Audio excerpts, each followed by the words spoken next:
Welcome to the Wolverina, one of the biggest, most notable stadiums in the WPIAL.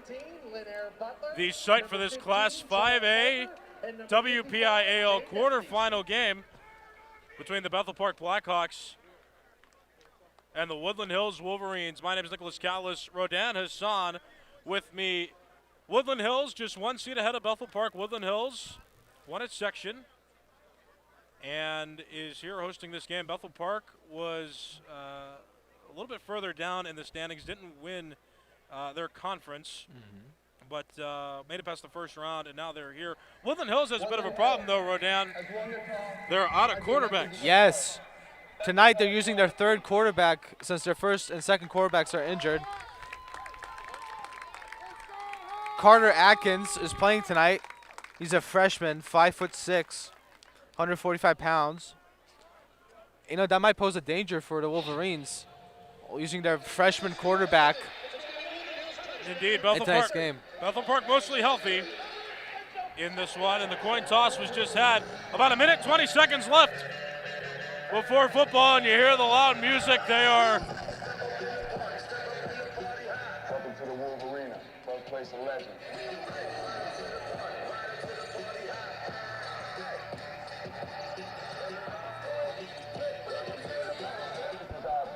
They got the business showtime. Show business intro. That's what Bill Hillgrove calls it. Pitt Panthers football and boys basketball announcer, men's basketball. Well, here we go. 48 seconds till we start. You're watching Bethel Park High School football in the playoffs on BPTV, Comcast 21, and Verizon 32. This broadcast is sponsored by Pasta 2. I'd also like to thank the Bethel Park Blackhawks High School football boosters for helping us out and getting us to this moment. Indeed. So Rodan and I could be here with our crew as well. Nico, Ryder, John, Linus. It's time to begin. Football. Jacob Miraz to kick off for Woodland Hills. Ryan Petrus, the lone man, back deep for Bethel Park.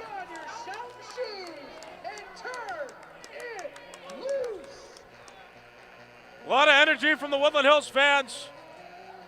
We don't have to worry about that too much. We're on the Bethel Park side of the field. Here we go. Miraz hand up, kicking from that far sideline.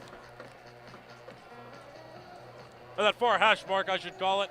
12 minutes on the clock, 12-minute quarters in WPIAL high school football.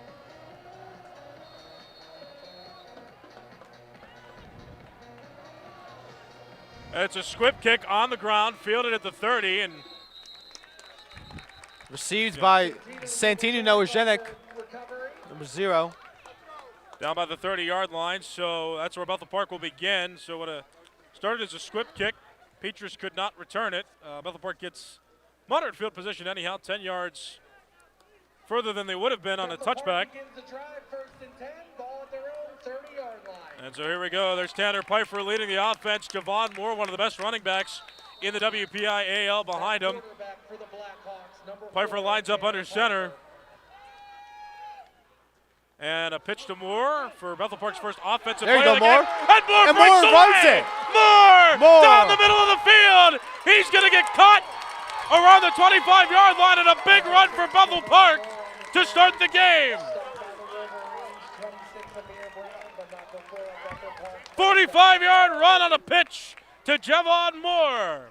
And Bethel Park hurry up. They're around the same formation. Pfeiffer still under center. Motion it again. Same play. There's Moore running it. He's going to be stopped this time around the line of scrimmage. And on that play, Moore was tackled by Butler. Second down, about a yard gained on the play. Ball spotted on Woodland Hills 25-yard line. Now Pfeiffer lines up in the shotgun, 11-10 on the clock. Just about a minute into this game. Moore, fake handoff to him. Pfeiffer rolls out. Pfeiffer finds a receiver, Petrus, the intended receiver. Incomplete pass. Well defended by Landon Akins on that play, a 5'10" junior. And after the long run by Javon Moore, Bethel Park, 3rd and long, third about 9 yards to go from Woodland Hills' 25-yard line. 1 minute's gone by, already a strong start by Bethel. Indeed, they're gotten into a bit of a bump here. Moore behind Tanner Pfeiffer, the quarterback, and now they're going to hold up the signs on the sideline. 3 seconds on the play clock. They got to snap the ball. Play clock at 0. They just got the snap off, and they're going to elect to play conservative and hand it to Javon Moore, and he's swallowed up by the Woodland Hills defense. Short gain on the play and 4th down.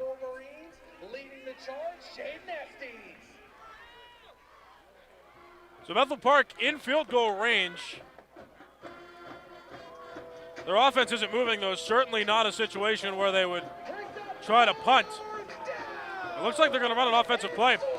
4th down and about 4 yards to go from Woodland Hills' 20-yard line. Bethel Park with a stacked left side of the line. Tanner Pfeiffer is going about 4 yards deep in the backfield, and Moore is 1 yard behind him there. It's going to be a fake handoff to Moore. Pfeiffer has room in the pocket and throws to Jack Bruckner for that touchdown. Jack Bruckner, the senior wide receiver. He's been a target plenty of times for Bethel Park this season. And it took less than 10 plays for Bethel Park to score its first touchdown of the game. And Bethel Park didn't even run 2 minutes off the clock to score. It's now 6-0 pending this extra point. Jackson Friday on to attempt the extra point. Jackson Friday out there now.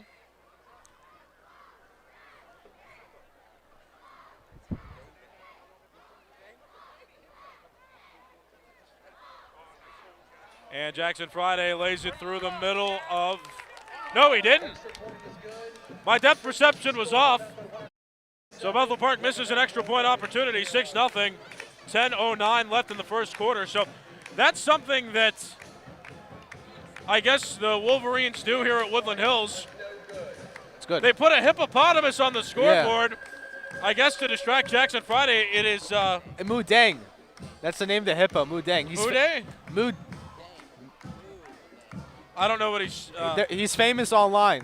Oh, yeah? Yeah. Was that an attempt at a distraction? I don't know. I guess.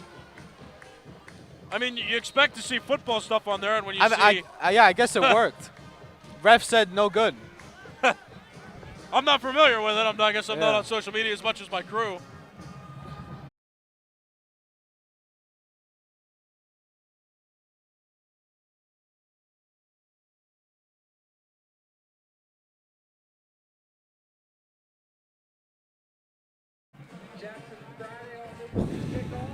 Jackson Friday to kick off.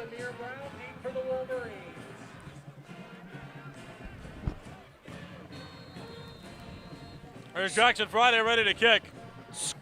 Bethel Park up 6-0, and a soft, low kick that's fielded around the Wolverines' 40. That was Nico Major who received that one. And so Woodland Hills will start with an even better field position. On its own 40-yard line to start. 1st and 10, Bethel Park on defense for the first time. Just shy of their own 40-yard line. This is where their freshman quarterback comes in. 3rd quarterback. As said before, their first 2 quarterbacks have been injured in this season. At quarterback for the Wolverines, wearing 0, Carter Akins. So Akins gets ready in the backfield, and he's going to run it up the middle. Finds some blocking, bounces it outside. Ori runs after him, as does Bruckner, and he's out of bounds after a moderate gain on the play, about 5 yards. It's 2nd down.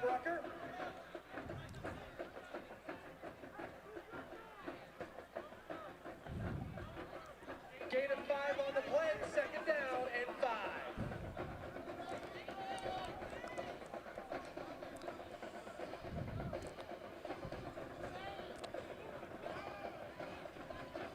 Second down, Woodland Hills on offense after just giving up 6 points. It's going to be a handoff up the middle, a bounce to the far sideline, and Woodland Hills going to get a first down on that play. Carrying it was Elijah Nesby. Nice moves, gets into Blackhawk territory, and he has enough for a Wolverines first down.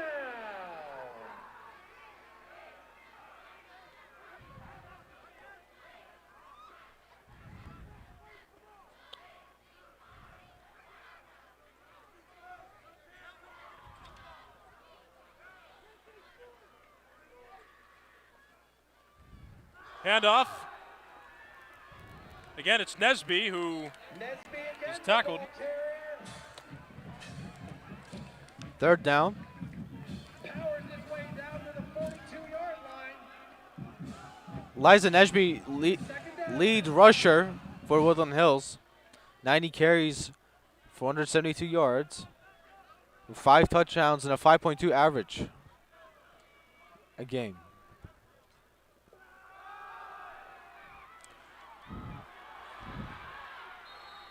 Elijah Nesby bounces it outside. Nesby runs for it, good for a first down. First down.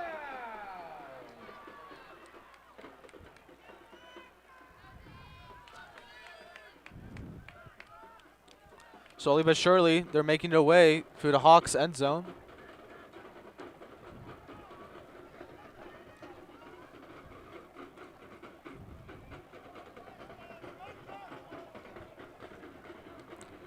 Now on the ball's 32.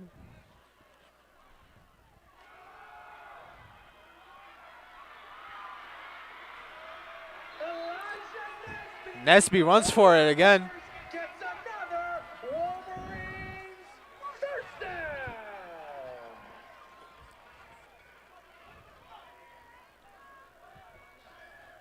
Quick and short, powerful rushes by Nesby. Nesby running once again.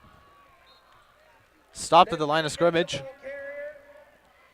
Gets down to the 10-yard line for a gain of 4, 2nd and 6.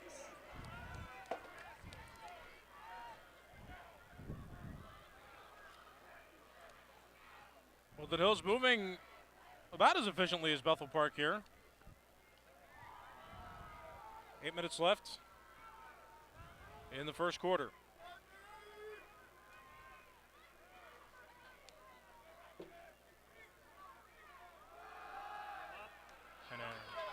And a handoff there. And the ball's fumbled. Fumble. Bethel Park has it. That ball recovered by Randall Bergia. Turnover. Yes. Well, it looked like Woodland Hills was going to score, and then Bethel Park just decided to force a fumble. Well done.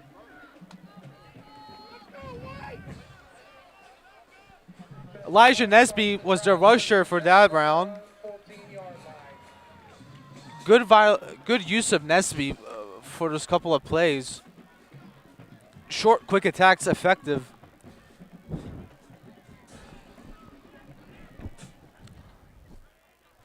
Tanner Pfeiffer. Fake handoff, throw. To Petrus. Piper's pass complete to Ryan Petrus makes the catch, and he's down for a Coming up to make the short stop gain on the for play, about 2. Wolverines. It's Time second down. Walker.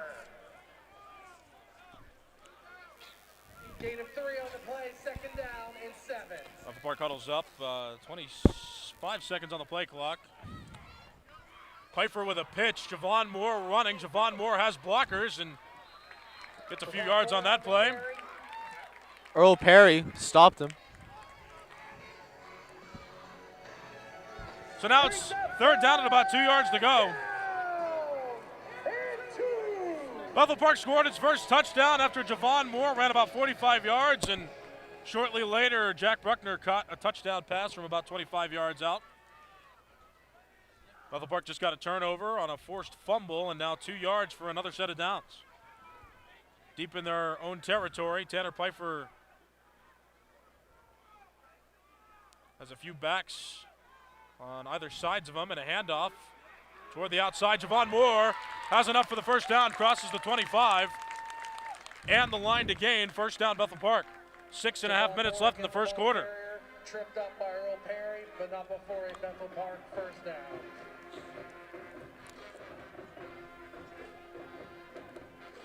So this is what Bethel Park's done for a good bit of the season. They've had a strong running game, and their receivers in Jack Bruckner and Ryan Petrus have been solid options, along with Mitch Paschal as well.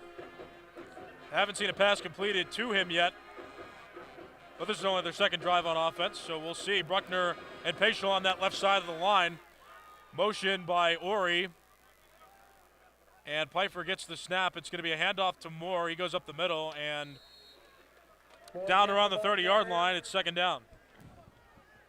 Gain of 4 on the play. It's second down and 6.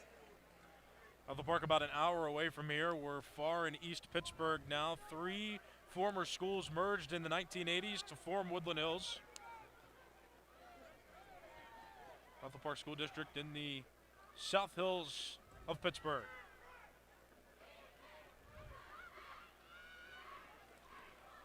Petrus and Paschal still on the left side. Bruckner's all alone on the right.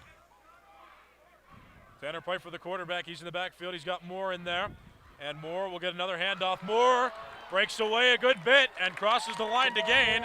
Flag on the play as Javon Moore was tackled. Gentleman by the name of Kevin is the head official of this game. You see him in the white hat down by the far sideline by one of those, or the first down marker, as a matter of fact, the line to gain marker. Sideline warning. Woodland Hills. That is their first and only sideline warning. Well, perhaps that happens when you have so much energy in the stadium. Your team gets a little too close to the sideline, and that's what was called there. So just a sideline warning, no yardage penalized or enforced on that play. So Bethel Park starts this set of downs being on its own 42-yard line.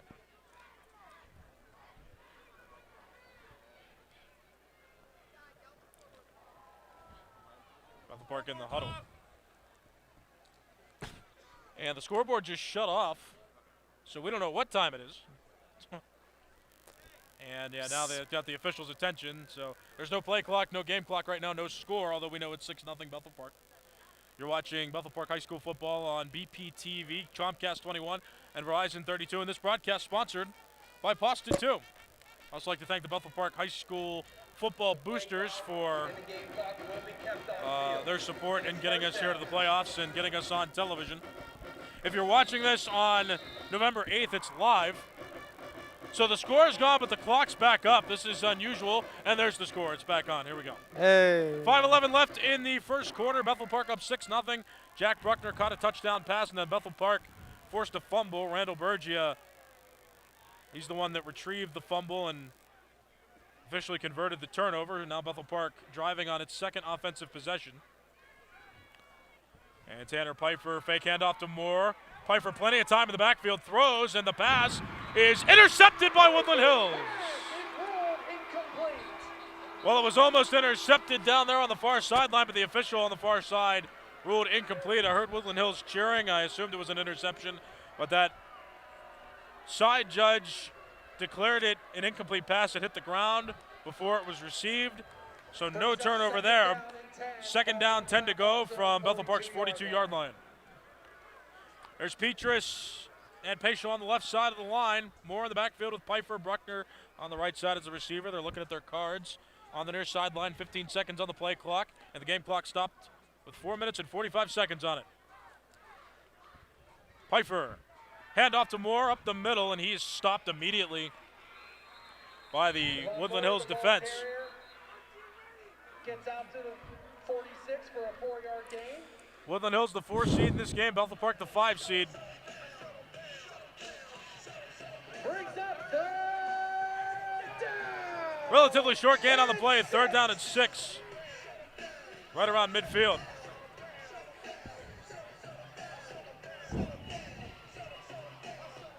Woodland Hills yet to score on one offensive possession. Bethel Park completed one offensive possession by scoring a touchdown and missing the extra point. That's why Bethel Park only has 6 right now.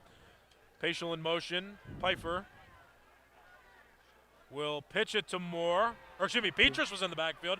That was Ryan Petrus in the backfield, and he is stopped right around the line of scrimmage. Stopped by a host of And that'll bring up 4th down. leading the charge, Jamie Jones. Bethel Park in a position where they could punt or could go for it. They're right around midfield.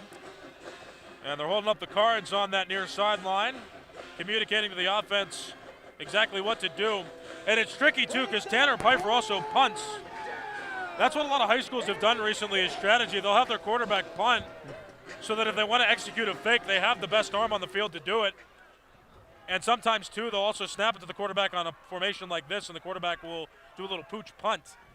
So it just adds to the mystique of play calling.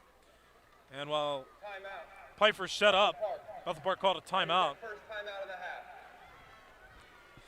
And that'll stop the clock. 3:13 left on the clock in the first quarter. It's Bethel Park 6, Woodland Hills nothing. And right now we'd like to give 15 seconds to recognize our sponsor from Pasta 2. BPTV thanks Pasta 2 for sponsoring this Bethel Park playoff game versus Woodland Hills. 5260 Library Road in Bethel Park. 412-831-3400. Pasta2restaurant.com. Pasta 2, family Italian restaurant.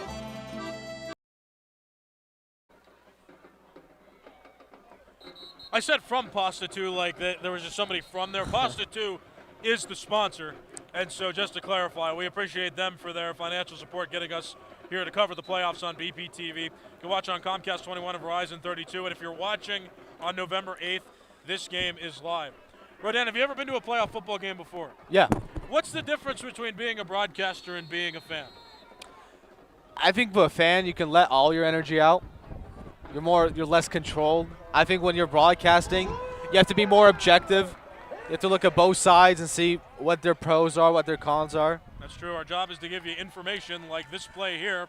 There's Pfeiffer in the backfield. Pfeiffer runs out of the pocket, throws across his body, and catch made by Clancy Ori, and he drags two defenders about 7 yards before being tackled, and a gutsy call by Bethel Park pays off. Bethel Park crosses midfield and crosses the line to gain. Bethel Park with a new set of downs. It's 1st and 10.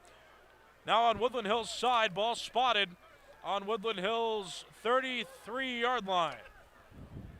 Under 3 minutes now left in the first quarter. Bethel Park up by 6. A touchdown without the extra point tacked on. Pfeiffer's under center. Motion by Petrus. Petrus gets the handoff. Petrus runs to the outside, has good blocking. Flag on the play as Petrus is tackled short of the 20-yard line. Jaden Jones credited with the tackle on the play. And here's head official Kevin in the white hat, who's going to announce the infraction. There was a flag right before Petrus was tackled. And the clock stops with 2:34 left in the first quarter. Holding. Offense. Number 43. 10-yard penalty for the spot of foul. First down. So 10 yards from the spot of the foul, said the official. The spot of the foul looked like it was right around the line of scrimmage, so Penalty backs it up to the 41-yard line. 8 yards to be exact, lost by Bethel Park from the line of scrimmage. But it remains first down, first and about 18 to go. So a hard snap count there, and now Tanner Pfeiffer, along with the rest of the offense, looks at the cards on the sideline. 5 seconds left on the play clock. And Bethel Park's going to have to use another timeout because they don't want to be penalized for delay of game. Timeout. Bethel Park. That is their second timeout of the half. So that is going to play a factor in this first half. Bethel Park and Woodland Hills, for that matter, each team gets 3 timeouts per half. And Bethel Park has used 2 in the first quarter. Both on, one was on the play that they decided to go for it on 4th down, which they made. But that timeout looked like it was to avoid being penalized for delay of game. Well, the 2 minutes plus 6 seconds plus the next quarter, which is another 12 minutes. Exactly, So- yes. So they have 14 minutes to use their last timeout in their first half. That's right. Yeah, you never want to use timeouts to avoid delay a game. That's just rule. The fans here, we're on Bethel Park's side, so if you hear shouting, like there are fans on the side, because this is the visitor side that we're on, and so it's going to feel like it's a Bethel Park home game if you're just listening to the crowd. But yeah, I mean, that's why a lot of them were reminding the team, like, hey, play clock. It's dwindling down. So Pfeiffer fake handoff.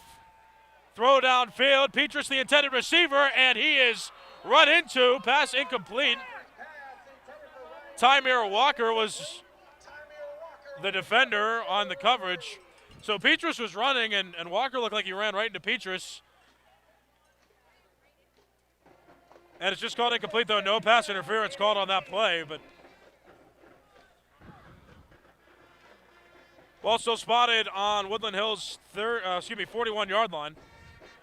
2nd and 18 to go. The line of gain is on Woodland Hills' 24-yard line.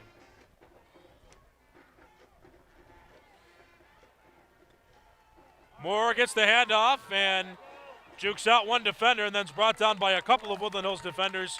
He's tackled around Woodland Hills' 30-yard line.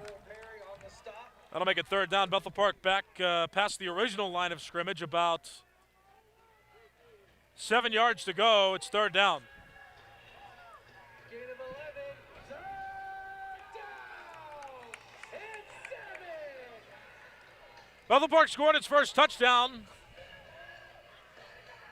25 yards out on a pass to Jack Bruckner 2 minutes into the first quarter. And then got a turnover on a forced fumble. Bethel Park hasn't given up the ball in about 8 minutes of play. They've had the ball for about 8 straight minutes. Pfeiffer drops back, pressure, screen pass. Moore receives the pass, past the 25, jukes out a couple defenders and has blocking, has some space. Well, that run well enough for a first down. Moore tackled inside Woodland Hills' 10-yard line. 1st and goal from inside Woodland Hills' 10-yard line. 1st and goal, Bethel Park from the 8-yard line. When in doubt, give the ball to Javon Moore. It's been a pretty successful strategy for Bethel Park this season. Jet sweep handoff to Ryan Petrus. Breaks away. Touchdown, Bethel Park.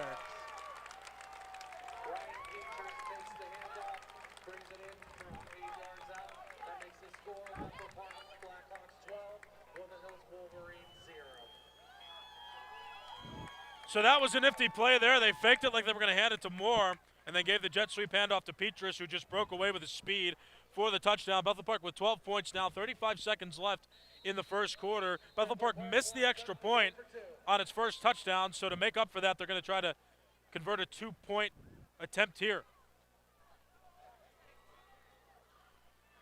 Motion by 2 tight ends, stacked right side of the line. And now motion by Paschal. Pass play, throw by Tanner Pfeiffer is over the head of Mitch Paschal. And so the 2-point conversion unsuccessful. Bethel Park set back by 2 points now. Still in the lead though by 12.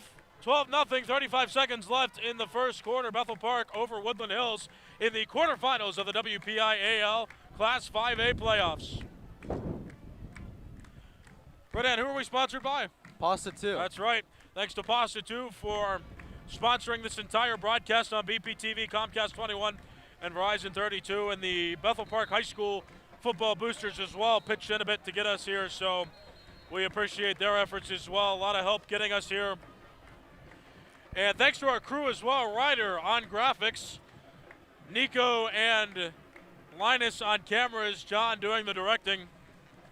Rodan Hassan alongside me, Nicholas Callis on BPTV, the Pulse of Bethel Park. And you're home now for Bethel Park football, not just in the regular season. We're going through the playoffs until the championship game if necessary. And we will not go to states because we can't really go to Central PA, can we? That's, you know, all those neutral sites are going to get a little too tough. But we'll take you through the regional playoffs, that's for sure. Amir Brown back deep. Jackson Friday to kick for Bethel Park. Bethel Park up 2 possessions, but used 2 of its timeouts in this first quarter. Woodland Hills with no score has all 3 timeouts and so far has 1 turnover on 1 offensive drive. Short kick, fielded around the 25, pitch. And it is scoop. 30-yard line goes the runner, who spins away from a defender and finds space. Not a lot of Bethel Park defenders left. Good blocking for Woodland Hills. And down the near sideline goes the returner. 1 man to beat, and he does. Touchdown. Scoop. Malik McLeod pitched it to Scoop Smith, and Scoop Smith reversed field. All the Bethel Park defenders were cluttered around the far sideline. So much so that by the time Smith reversed field, there was about 3 defenders that Smith had to beat. And great blocking by Woodland Hills to allow that return to happen. Touchdown. It's 12-6, and now Woodland Hills will set up for an extra point attempt. 6'1" junior Miraz ready for the attempted extra point. It is up, it is high, and it is good. So Woodland Hills has that advantage now because Bethel Park missed the extra point on its first touchdown, then missed the 2-point conversion on its second. So now it's just a 5-point game with 14 seconds left in the first quarter. 12-7, is the score. Well, it's a blessing and a curse because now Woodland Hills has to kick off to Bethel, and when the next quarter starts, Bethel can use their offensive line and get another touchdown. That's true. It is interesting as well. Bethel Park and Woodland Hills, they've not kicked deep. I mean, these kicks have gone no farther than the 30-yard line. Yeah. No touchbacks so far on all the kicks, and they've been shorter kicks. Woodland Hills did a sneaky thing there. Again, it was Malik McLeod who first received it around the 30 and then pitched it to Smith, who got run into a traffic jam on the far side, reverse field, and scored the touchdown. So 12-7 is the score. And now Woodland Hills is going to kick.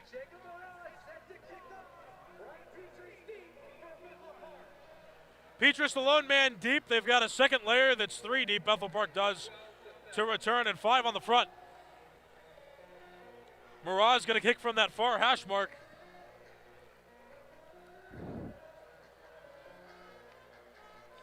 A lot of energy here at the Wolverina.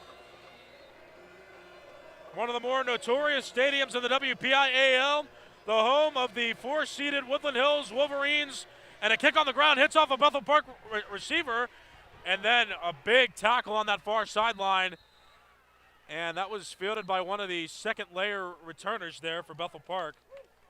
Kick is recovered by Bethel Park.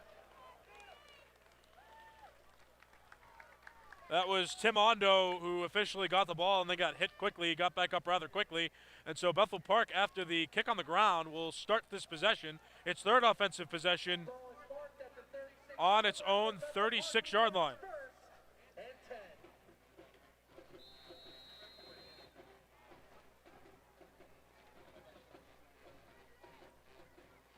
This broadcast, by the way, on BPTV, sponsored by Pasta 2. We appreciate them greatly. Dine in, take out, carry out. Pasta 2. Family Italian restaurant. Hand off to Javon Moore up the middle. He's going to hit a lot of Wolverine defenders, and he's slammed on the ground by like 3 Wolverine defenders. No flags on that play, though. They're going to let that play stand. A gain of about a yard on the play. And so the ball spotted on Bethel Park's own 37-yard line. Second down and 9 as the quarter expires. It's 12-7. Bethel Park leads Woodland Hills. And with the quarter ending, we're going to give another little bit of time to our sponsor today, Pasta 2. BPTV thanks Pasta 2 for sponsoring this Bethel Park playoff game versus Woodland Hills. 5260 Library Road in Bethel Park. 412-831-3400. Pasta2restaurant.com. Pasta 2, family Italian restaurant. Welcome back. It's the second quarter. To recap, Jack Bruckner got the first touchdown for Bethel Park with an incomplete kick. Then later on, was it Jack Bruckner again? No, it was Javon Moore. Ryan Petrus. Ryan Petrus. He had a jet sweep. No, they faked it to Moore. And then they gave it to Gave Petrus. it to Petrus. Petrus got the second touchdown. Was it a good kick? Or no, they tried for a 2-point conversion. That didn't work. And then when Bethel Park kicked off, it was headed to Scoop Smith returned Scoop Skiff for about a 70-yard touchdown kick return. Yeah. for a good kick.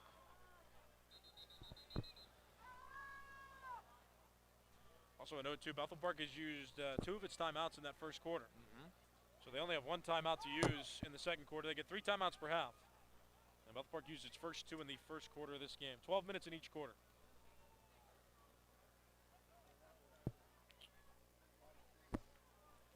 So they stop play because the line to gain is wrong. They switch sides of the field too whenever the quarters end. So they got to fix the 10-yard sticks that indicate the line of scrimmage initially and the line to gain, which will give Bethel Park a first down if they reach it.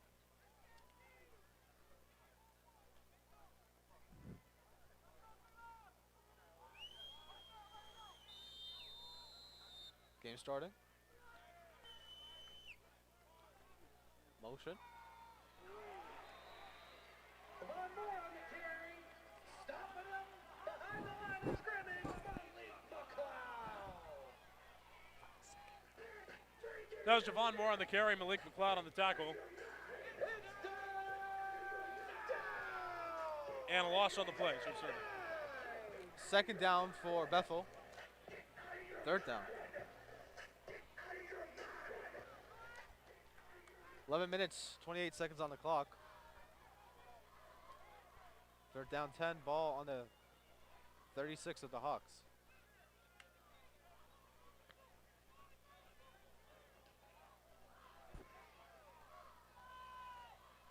Pfeiffer has the ball, handing to Moore. Moore tries to find the opening. Goes for it. Tackled by number 5, Landon Atkins. Aikens. 10 minutes, 54 seconds on the clock. Fourth down, 6. Ball on the 40. Bethel Park's converted 1 of 1 fourth down conversions in this game too. So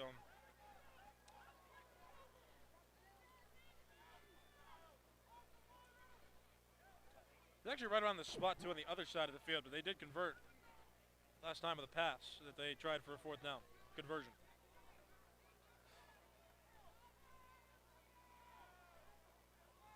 Pfeiffer has the ball. So it's Paschal, caught by Paschal. Good for a first down. Stopped by number 9, Earl Perry.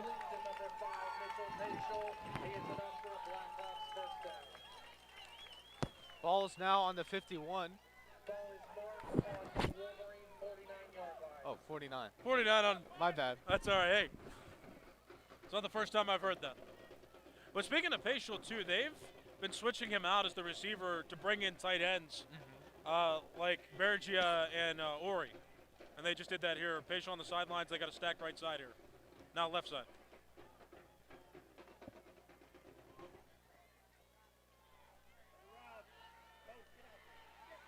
Peaches has the ball. Peaches on the sweep. Earl Perry on the stop. Gain of 6.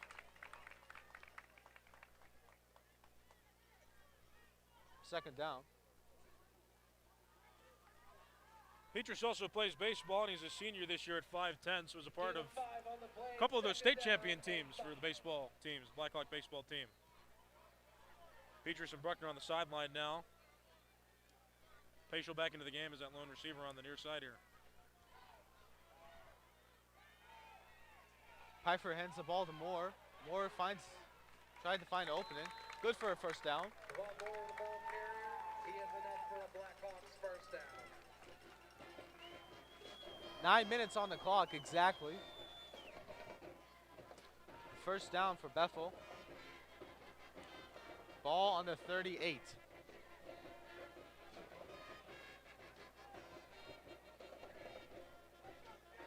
Now Petrus in the backfield again. And Bethel Park's had a healthy rotation with their receivers and tight ends through this game so far as well. Pfeiffer hands the ball to Petrus. Petrus stopped by number 5, Landon Aikens. And Taylor Reed.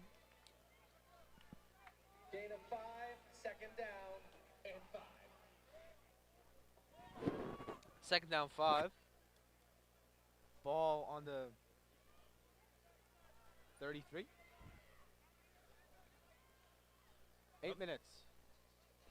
Bethel Park's been dominating possession as well. They've had the ball for a significant amount of time. Woodland Hills has scored quickly with the one kick return touchdown, but Bethel Park's monopolized possession in this game on offense. Pfeiffer has the ball. Hands it to Petrus. Nope, Moore. I'm sorry. Even I'm getting confused because now they're switching Petrus and Moore. Right. Cleaning up is Taylor Reed.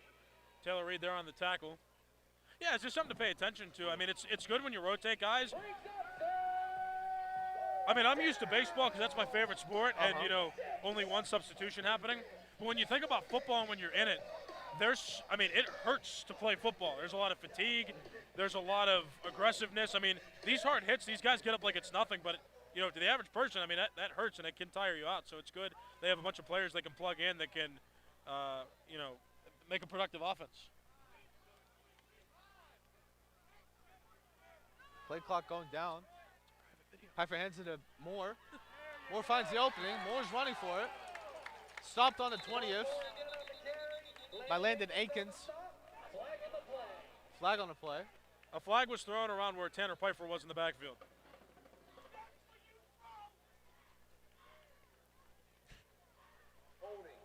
Holding on Bethel. Number 70. 10-yard penalty from the previous spot.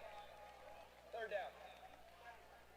Holding called on Ryan Bergia of Bethel Park. 10-yard penalty was issued. Yeah. There's been about 5 penalties called so far. Bethel Park has been hit with most of them.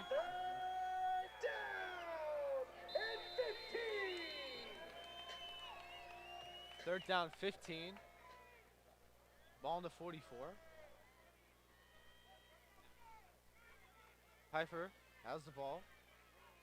Oh. Incomplete pass to Ori.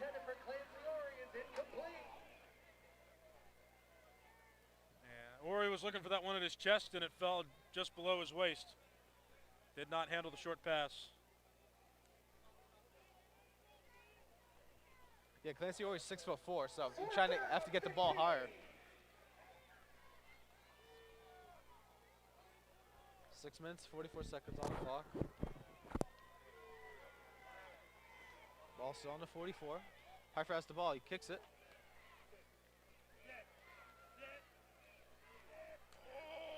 Wow! Oh! Incredible. Ball on the 1, stopped right there. So let me understand. So that means when the Wolverines are going to play from their 1 yard from their own 1 yard because the ball line. didn't get into the end zone. And that's something I talked about earlier with the strategy they use. Bethel Park looked like they were going to run a play. And then Tanner Pfeiffer, knowing how to punt, he punts it. And by luck or by some sort of spin strategy he used, whatever happened, I mean, it works out for Bethel Park because that ball was moving and then it spun around the 5 yard line and was downed literally right by the goal line. And Woodland Hills is going to have, I mean, this is tough field position because if they get knocked back into their own end zone, it's going to be a safety. And Bethel Park's going to make up those 2 points that they missed on their conversions from after their touchdowns before. There you go. There you go.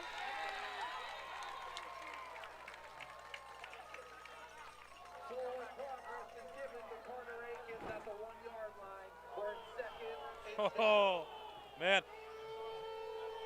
Wow. Kuea was in there, and Ori was in there. They were both given the safety sign. Looks like you're doing the Egyptian if you've ever seen it. But the officials gave the halfback forward progress, so I mean, it's just going to stay at the line of scrimmage, second down. People I would watch out for. Malik McLeod.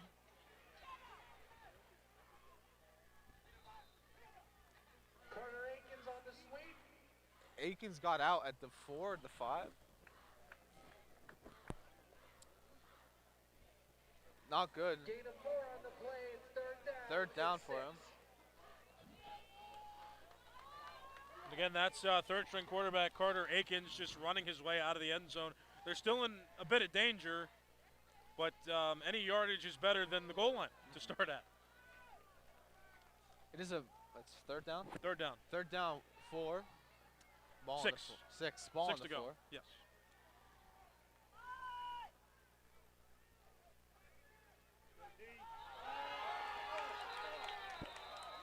Flag on that play.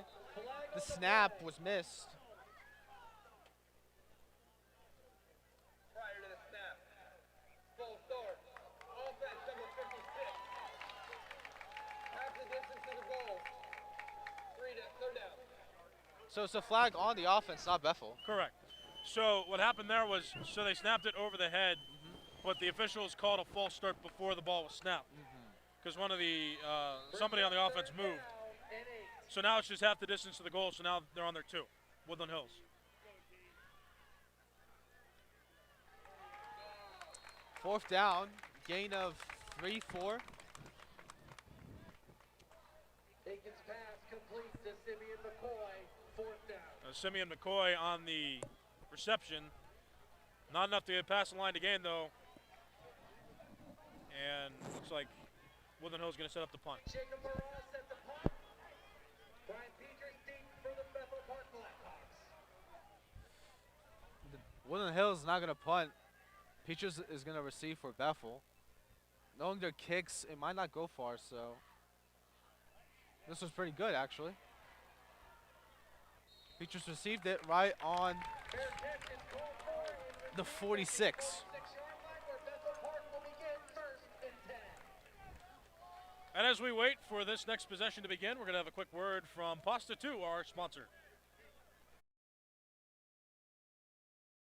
BPTV thanks Pasta 2 for sponsoring this Bethel Park playoff game versus Woodland Hills. 5260 Library Road in Bethel Park.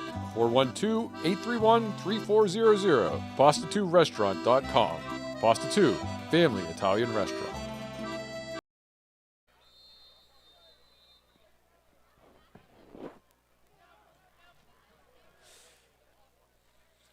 Bethel Park offense going in.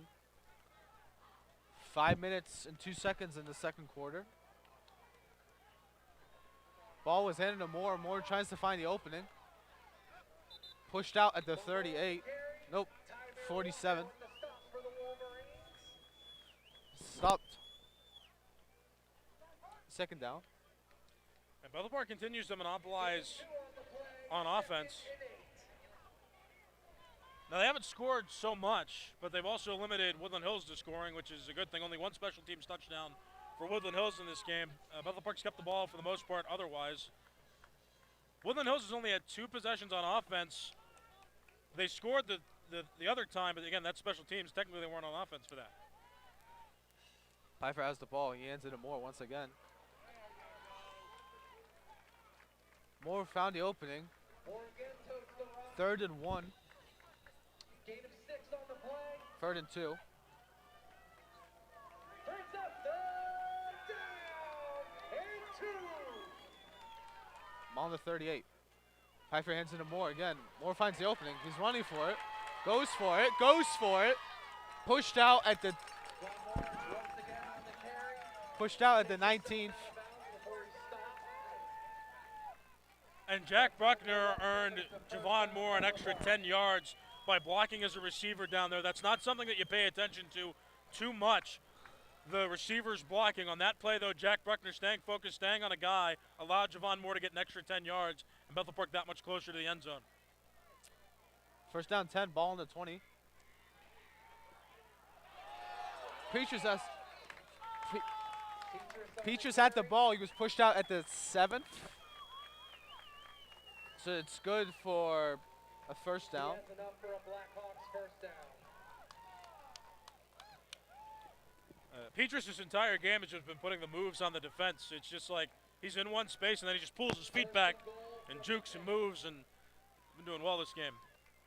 Pfeiffer has the ball. And no more. It's good for. Is it good for a touchdown? It's good for a touchdown by the Blackhawks. That was Javon Moore. Blackhawks now 18. Wolverines now 7. Hawks to kick off.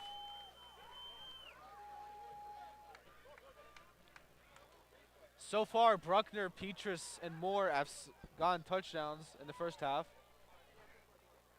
Yeah, Bethel Park going to concede now to a kicked one extra point after they missed their first extra point and then failed the 2-point conversion on their second touchdown. Windy tonight. Don't know how that's going to affect the ball. Temperature's supposed to hit 30 degrees as well. Yes. And the high 30s is the low. Kick is good. Extra point is good. Bethel Park Blackhawks 19, Woodland Hills Wolverines 7. Hawks 19, Wolverines 7. Hawks to kick off next. This stream is sponsored by Pasta 2. Well, it's not technically a stream because we're on television. We're on television. A Correct. stream is the internet. We're not doing the internet today. We're just on cable TV, so it's a broadcast. That's ticky-tack, though, you know. BPTV, Comcast 21, Verizon 32, and if you're watching on November 8th, this is a live football game. Bethel Park is in the playoffs. Won in the first round last week. Woodland Hills, because it was a conference winner, had a bye. This is Woodland Hills' first playoff game of this bracket. Bethel Park's already played one. Bethel Park, the lower seed at number 5. Woodland Hills is 4. Jackson Friday, the kickoff.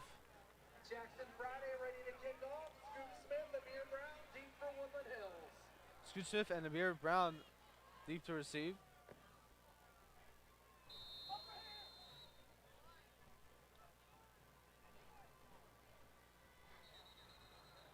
Flag. Flag on the play. Bethel Park was trying for an onside kick there. And that flag was thrown before the kick started rolling past Kicking 45. team, number 33. 5-yard penalty. Free kick. So sometimes on an onside kick, the kicking team will try to get there quicker because if it passes 10 yards, they can get the ball back. And one of those players was just a little too jumpy. We'll do it again. Jackson Friday set to kick off. Scoop Smith, Amir Brown, deep for Woodland Hills. 4 minutes, 9 seconds. Jackson Friday at Bethel Park to kick.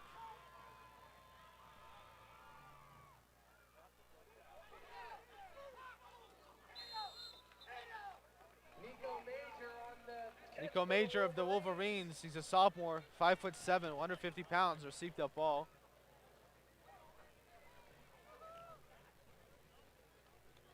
Pushed out at the Wolverines 49.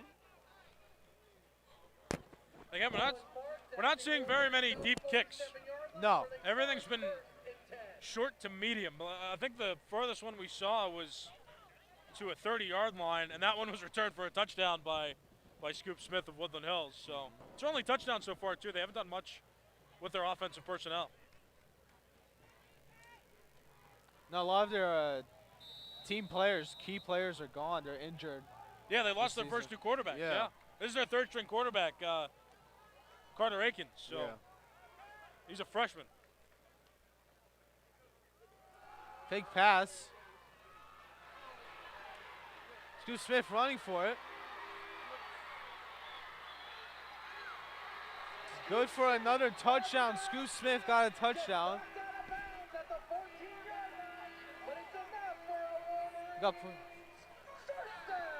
So Scoop Smith stepped out of bounds.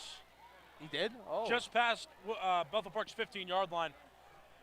Now that's something too that's interesting. They didn't have Akins in there to play quarterback, like we were just talking about. Scoop Smith took a direct handoff, and that's how they scored their touchdown. Was on special teams with Scoop Smith running it.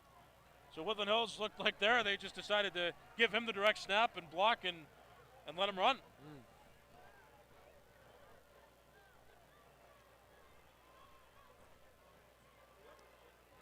Do you think he ran out on purpose? Yeah, he ran it on purpose. Okay. That was a designed run play. He faked it to one guy who was like sweeping behind the backfield, but then he took it. That's what teams will do sometimes. They'll just play the who has the ball game, and then sometimes you get a big gainer like that.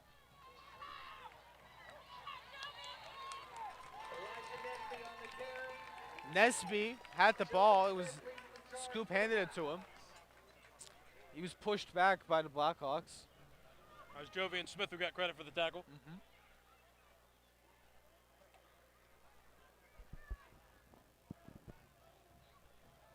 Loss of 2 on the play, second down and 12. 3 minutes, 30 seconds, second down 12.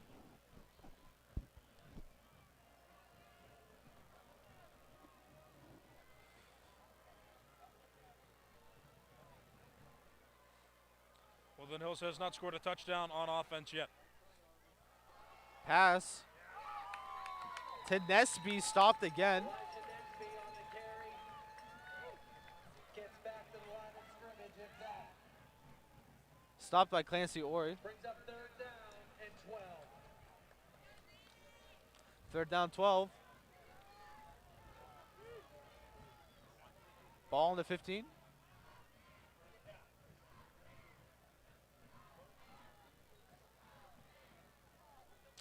Two minutes, 40 seconds in the second quarter.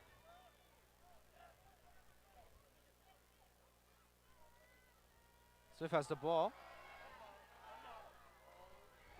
Intercepted. Santino Nowajenik intercepted the ball.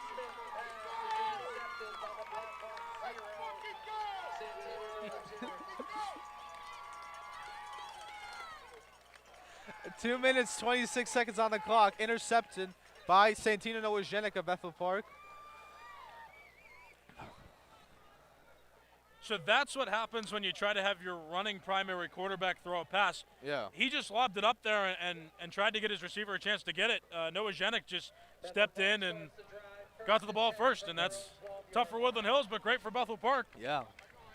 And I'll be happy about it because we're the flagship home of Bethel Park, you know, BPTV, but yeah, Bethel Park with the ball. First down for Bethel.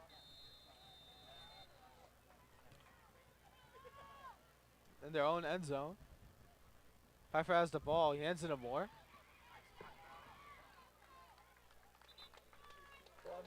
Gain of 6. George Hill with the stop. Gain of 3. Oh, 2nd down and 7. I see. 3. Yeah.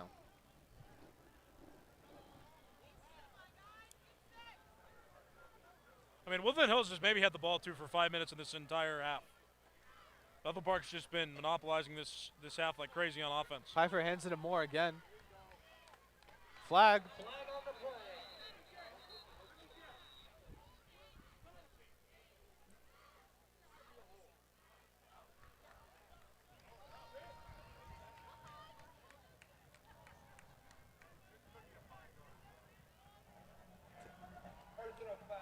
Personal foul. Face mask on the Woodland Hills.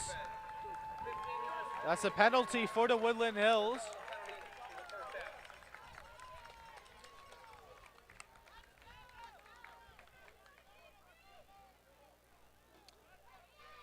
First and 10 for Bethel Park at their own. First and 10. Yeah, I was going to ask, is that penalty, does that give him a first down? That's an automatic Yeah. first down, yes. Pfeiffer hands it to Moore. Stopped by number 55, Jaden Estes. Jay Nestes with the stop. Estes and Jaden Jones, they were in there to make that tackle. Second down. Gain of 2 on the play and 2nd down and 8. Minute and a half left in the second quarter. Bethel Park with 1 timeout remaining to use. Woodland Hills with all 3. Moore has the ball. Moore once again on the Gain of 6. Earl Perry with the stop for the Wolverines. Third down. 1 minute exactly on the clock. Now this is where not having timeouts can come as a handicap as well, because they could stop the clock, but now they're going to be short Pfeiffer on time hands it because they to don't have as Peaches. many. Peaches runs for it. He's running for it. No one's stopping him. No one's stopping him, but they can pace well. That's good. It's good. Pfeiffer handed it to Peaches. Peaches stopped. First and goal for Bethel. 40 seconds on the clock. Timeout for Bethel Park. That's the last timeout for the first half. Yeah, so I was talking a little too much there, but I guess it doesn't matter. Their final timeout's used. They're inside the red zone now, which is great. But that's something that could have hindered them using those 2 timeouts. Thankfully, it didn't, using those 2 timeouts in the first quarter, but could have become a factor, not so much anymore. So Bethel Park on the doorstep of scoring. So what is the penalty for the play clock running out? And if they didn't call that timeout? I think it's 5 yards. 5 yards. 5 yards, and yeah. Yeah. So I mean, And then the clock stops after that. Yeah.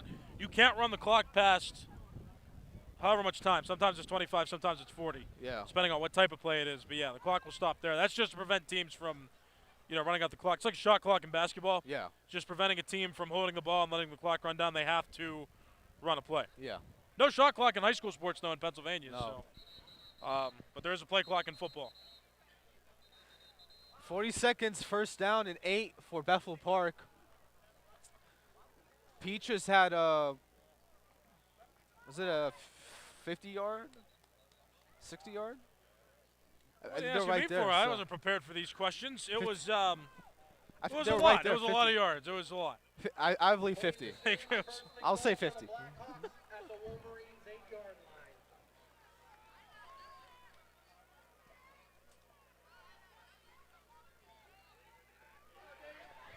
Dennison has the ball.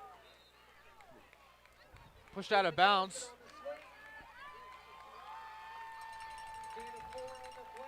Gain of 4, second down 4. Second and goal. Piper spikes it. So Pfeiffer spiked the ball. He's trading an incomplete pass for a down. So now it's third down, 3 yards to the end zone. Breaks up. Third down. So Bethel Park, there's not a lot of bad things that can happen as long as Bethel Park doesn't turn the ball over. Yeah.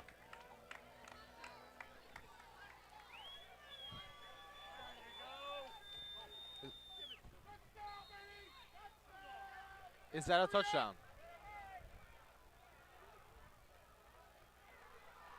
Piper rolls short. Fourth and Too short. 4th and goal. Tries for it again. It's good. Another touchdown by Bethel Park. That was Pfeiffer. Hawks are now 25. Seconds left in the second quarter and the first half. 2 seconds left. They can kick off, right? Well, not kick off, Yeah, but so kick. they can try for a conversion. The Uh-huh. clock, stops for the conversion. No time will be off the clock. Looks like Friday's out there to kick a 1-point attempt. Making it. And then Bethel Park will kick off. Trying to make it an even 26 for the Hawks. Jackson Fryo to attempt the extra point. Bruckner to hold.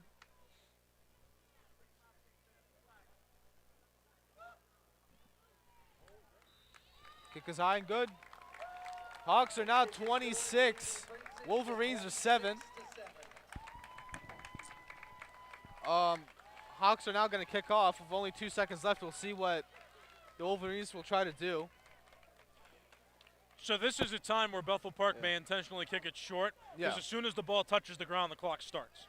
So they may just kick it short, kick it on the ground, hope for a quick return from the kicking team. And then they get to go into halftime with a 19-point advantage. Yes. Or they could try to kick it deep, and then if Scoop, for example, if he's going to receive it, if he doesn't want to get injured, he might just take a knee. Now, in a game like this, I don't think you're worried about injury as well because Yeah. if you don't win, you're done. Yeah. So I don't know if they're worried about that. They have Scoop Smith back deep with another player. Yeah. I don't think Bethel Park's going to kick it that far. That's my whole point. They're going to kick it 15 yards, have one of these up men receive it, let the clock start, let those 2 seconds run off, and then go into halftime. For the Wolverines. And important to note, too, Bethel Park will kick to start the second half. Bethel Park received in the first half. Friday kicks it.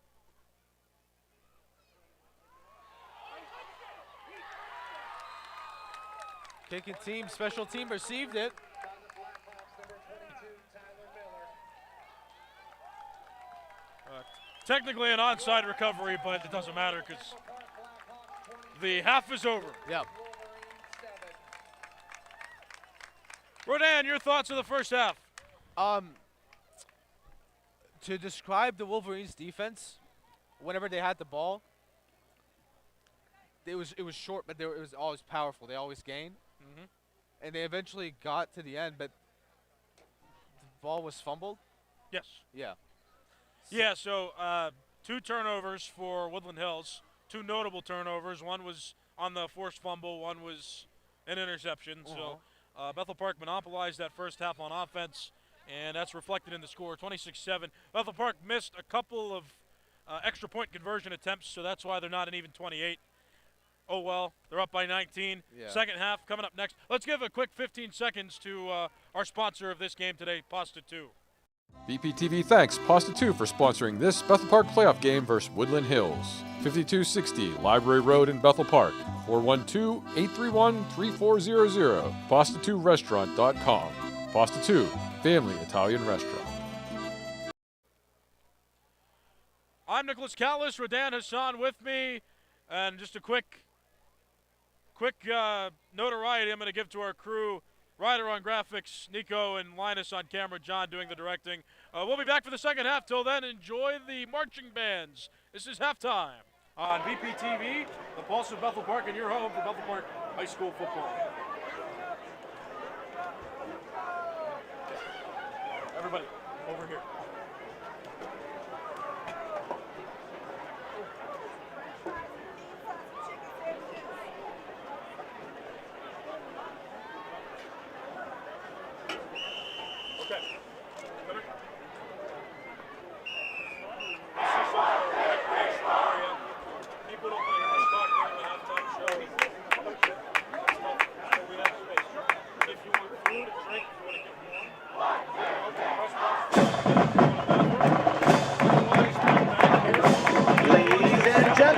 Presenting the pride of Bethel Park, the Bethel Park High School Blackhawk Marching Band.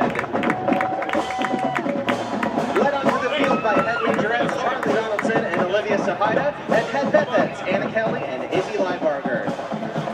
Our opener for this season is Steppenwolf's hit from 1968, Magic Carpet Ride.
Tonight we perform an excerpt from our second halftime show featuring the music of Green Day. We will feature the Bethets and Majorettes while playing a scorching arrangement of their 2004 tune, Holiday.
Please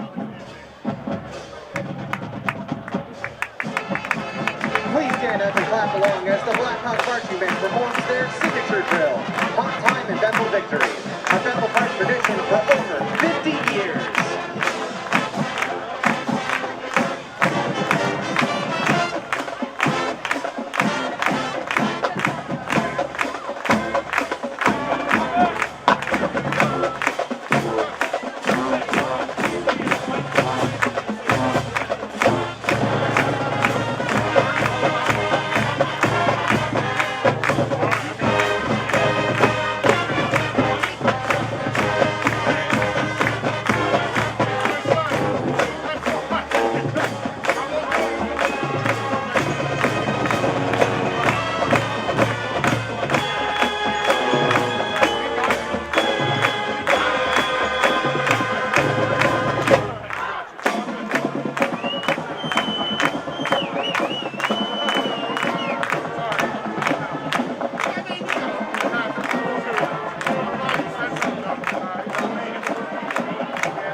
The Bethel Park High School Blackhawk Marching Band is under the direction of Chad Thompson, Associate Director Jeff Nell, Assistant Directors Zach Cable and Keith Bourne, Bethel Director Stacy Doman, and Majorette Director Jen McAfoot.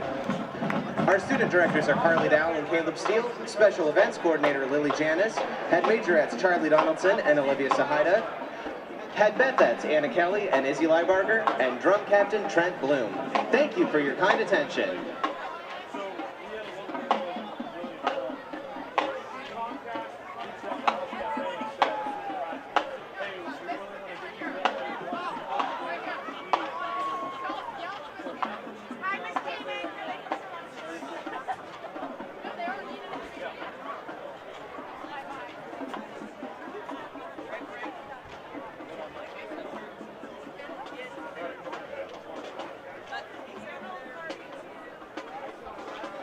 Good evening, ladies and gentlemen, and welcome to the Woodland Hills Marching Band and Images Visual Ensembles 2024 Field Show Magic.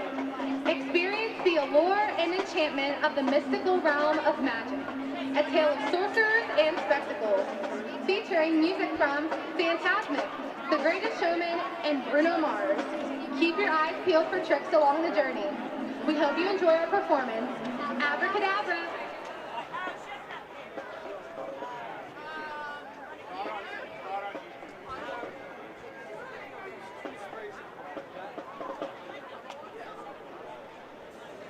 Drum majors Liam Blaney and Sonny Davis, is your band ready?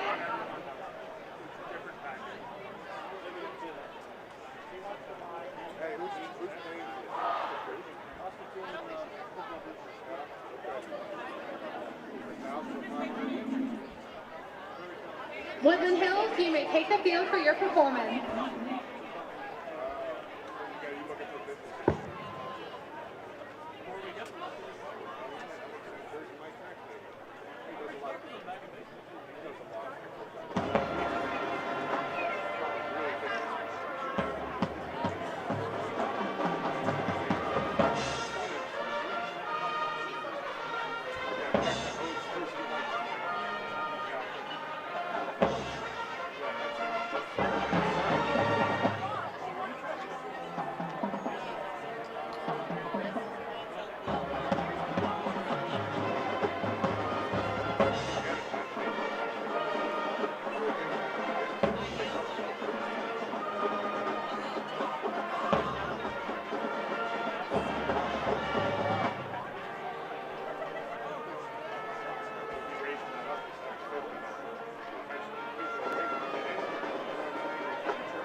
band is under the direction of Mr. Robert Carr. Assistant directors are Kevin Varga and Terry Zoner. Our drum majors are Liam Blaney and Sonny Davis.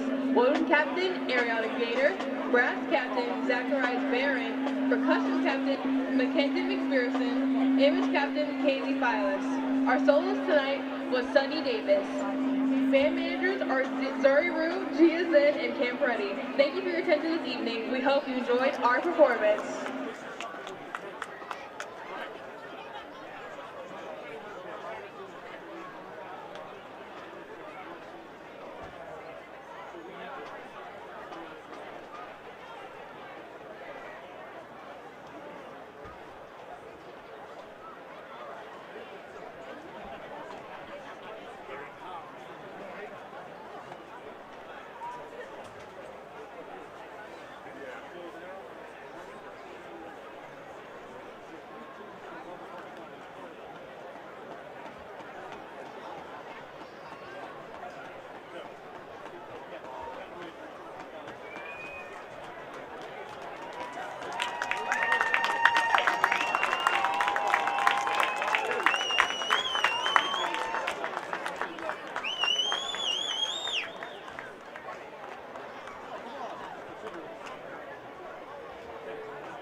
Hi there, you just saw me wave. I'm Nicholas Callis, Rodan Hassan with me here. Just about ready to begin the second half. Bethel Park up 26-7 at halftime. Before we do that, though, a quick 15 seconds for our sponsor, Pasta 2. BPTV thanks Pasta 2 for sponsoring this Bethel Park playoff game versus Woodland Hills. 5260 Library Road in Bethel Park. 412-831-3400. Pasta2restaurant.com. Pasta 2, family Italian restaurant. Crew that's on site today. We have Ryder running graphics, Nico and Linus doing camera. John is the director today, and Rodan Hassan here with me, Nicholas Callis, Anthony Veltri as well. Can't forget him. He's back at BPTV putting this game on cable television for you. If you're watching this on November 8th, it is a live game.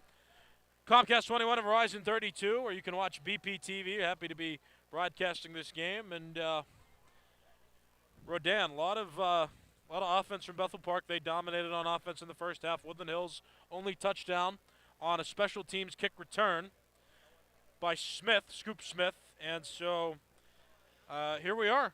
Woodland Hills really seeming to be missing a starting quarterback as well. Their first two out. Their third guy, Akins, has kind of struggled.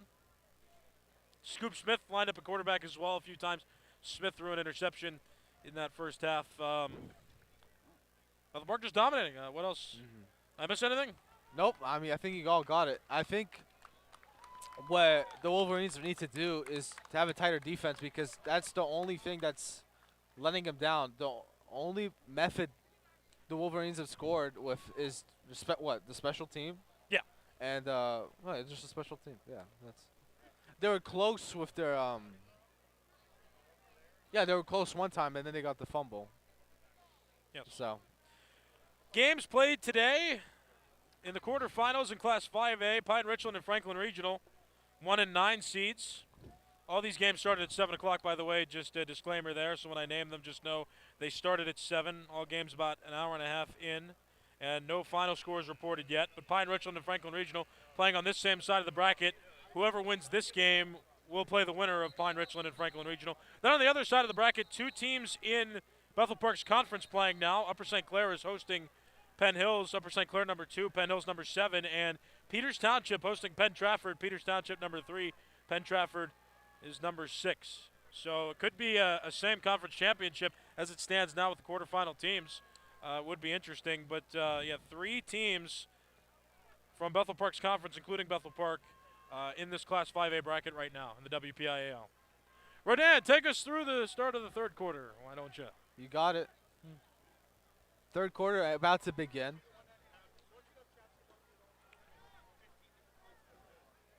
Jackson Friday to kick off. Jackson Friday ready to kick off. Amir Brown, scoop spin deep for Woodland Hills.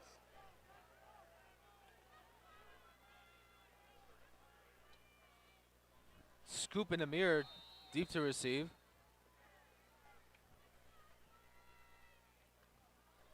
Kick short. Received by Taylor Reed. Kick for the Wolverines.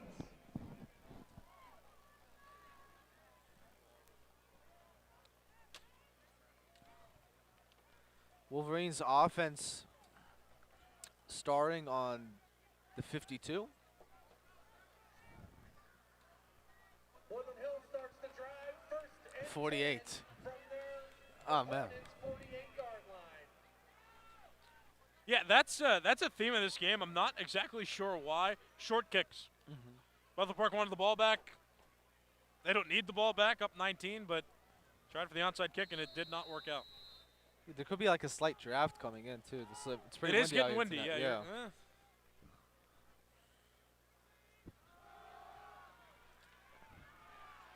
Atkins handed it to Elijah Nesby. Nesby. Tackle for a gain of 9 on the play.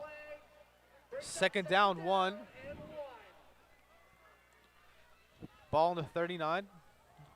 11 minutes, 38 seconds.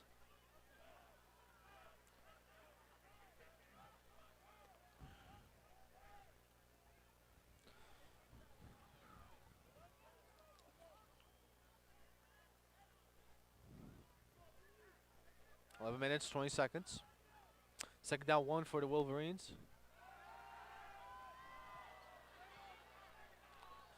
Incomplete pass. That was Akins trying to throw it. Pass intended for Simeon McCoy is incomplete.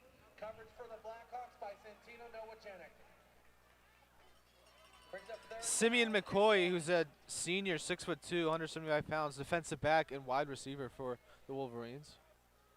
And Noah Zhenik was back there. Good defense by Santino Noah Zhenik. A young defensive back, only a sophomore, standing at 5'10". That was the Noah Zhenik family we were talking to back there. Oh, they're in the Both mentioned- bleachers with us. yeah. Yeah, we're on Bethel Park side of the field. Stands for this game.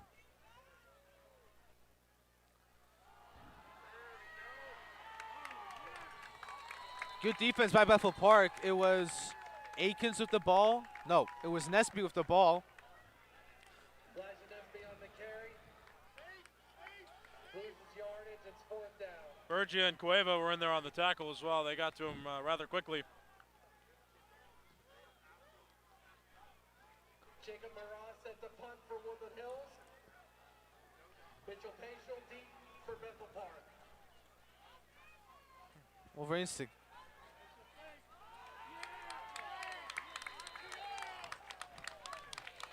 Paschal was deep. They probably thought the Wolverines were going to kick it, for him to receive, but they tried for it. The direct snap. He does not get the required yardage. Bethel Park takes over. No first good. and 10. Now it's Bethel Park's ball. 1st and 10. Ball on the 40th. So that's another punting strategy too. Instead of snapping it to the guy that everybody expects, which is the punter deep, they'll snap it to one of those up players behind the line of scrimmage. And Bethel Park did not fall for the fake. So again, Woodland Hills short time with possession. Only a minute and a half on offense to start the first half, or second half, excuse me. 1st down 10 for Bethel. 10 minutes, 30 seconds on the clock. Ball on the 40. Pfeiffer has the ball. Handed to Moore. Moore finds the opening. Stopped by number 30, Jaden Jones. He gains 8 on the play, 2nd down and 2. And that's a formula that could work for Bethel Park for the rest of the game. If they run it for that yardage, they'll be in good shape. Yep. Try it again. Moore once again, the ball carrier. No gain. Stopped by a combination of Lanier Butler and Jaden Jones. Oh, no, that was a gain of 1, actually. Yeah. And now they took Morris hobbling there to the sideline. He was taken out of Bethel Park's 2nd game of the season against Mars with an injury, and he just went off the field there, hobbling under his own power. Now David Dennison's in to replace him. Pfeiffer has the ball and hands it to Dennison. Flag, but Dennison runs for it. Tackled by number 3, Cam Walter. Flag on the play.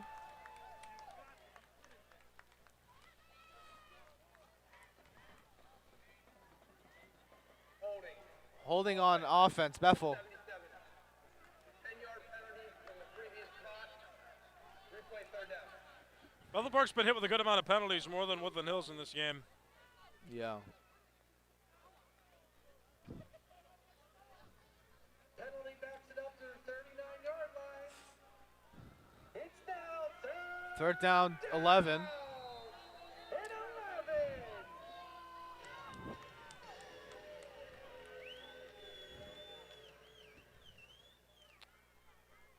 Pfeiffer has the ball. Hands it to Denison again. David Denison on the Gain of 2, 3. Gain of 3. Wolverines, Landon Akins.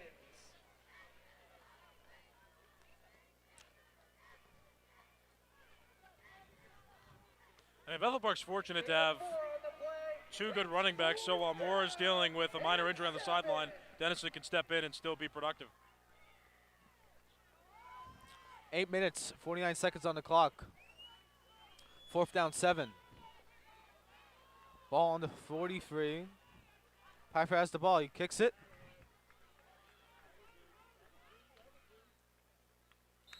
Rolled out. On the 25.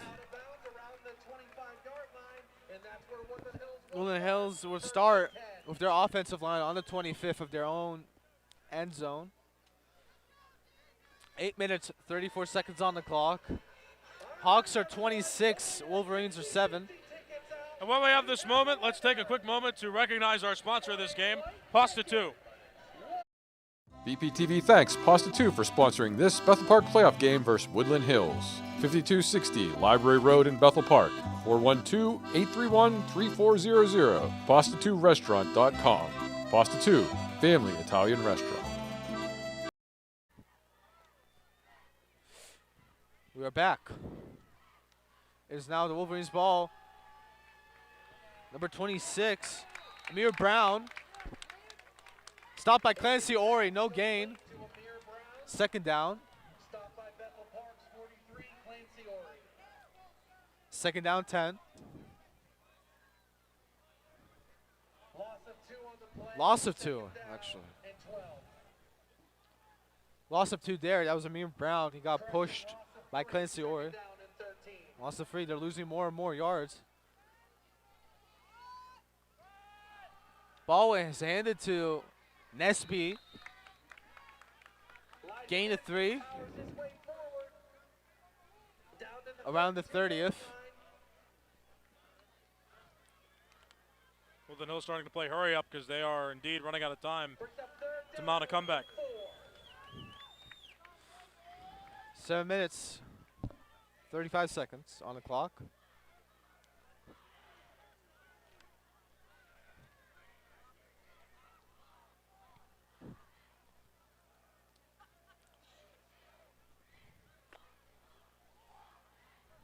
Akins with the ball. Hands it to Nesby. Nesby runs through the middle, pushed back. Elijah Nesby close to the first down marker, does not get it. Wasn't even halfway. All right, 7 minutes on the clock. Fourth down and 1. That's 3. Fourth down and 3. Stopped again. Bethel Park now has the ball again. Good defense by Bethel. Well, not quite Bethel Park's ball yet. Nope. The line judges are deciding whether he passed the first down marker or not. And it is It's indeed good. Bethel Park. First of all. It's now Bethel Park football.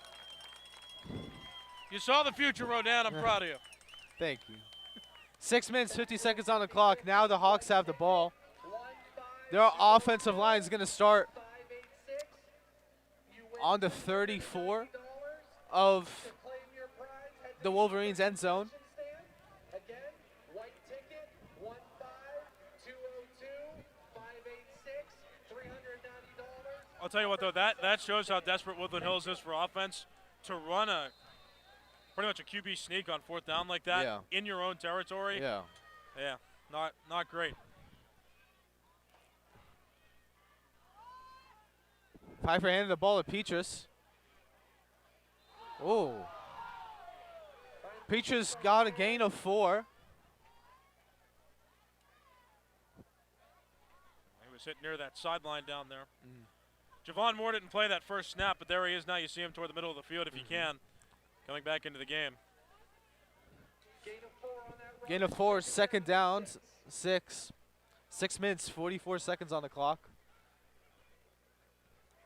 Now Petrus comes out and Ball in the 31. takes at least a playoff. Pfeiffer has the ball. He hands it to Moore. Moore finds the opening. Stopped by number 9, Earl Perry. Taylor Reed on the stop for the Wolverines. I don't know what's the rules on like the rules of like players taunting the other team. Is there like a rule for that? there is, but the officials got to determine that. It's really a judgment call. Pfeiffer on the carry there, though. First down, Bethel Park. First down for Bethel.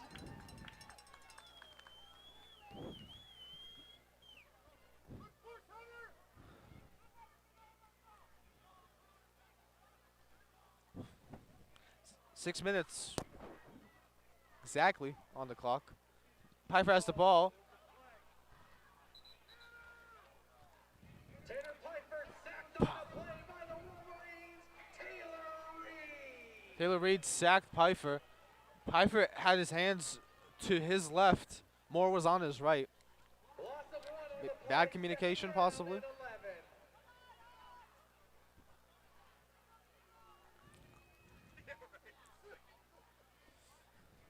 Third down, 10, 5 minutes, 28 seconds. Second down, 11, actually.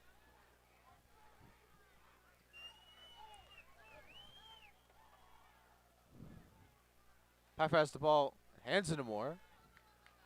Moore finds the opening.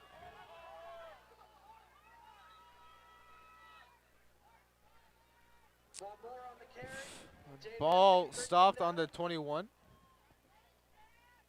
Gain of 4. Third down, 7.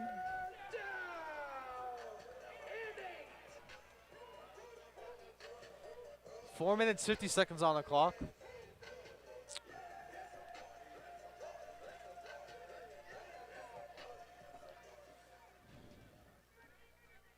Third down, 7.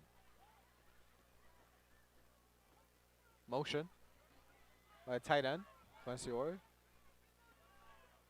Peaches motion. Pfeiffer handed to Peaches. Peaches trying to find the opening. Stopped on the 15th. Gain of 6. Gets down to about the 17-yard line. Ooh, not the 15th. Okay, gain of 5.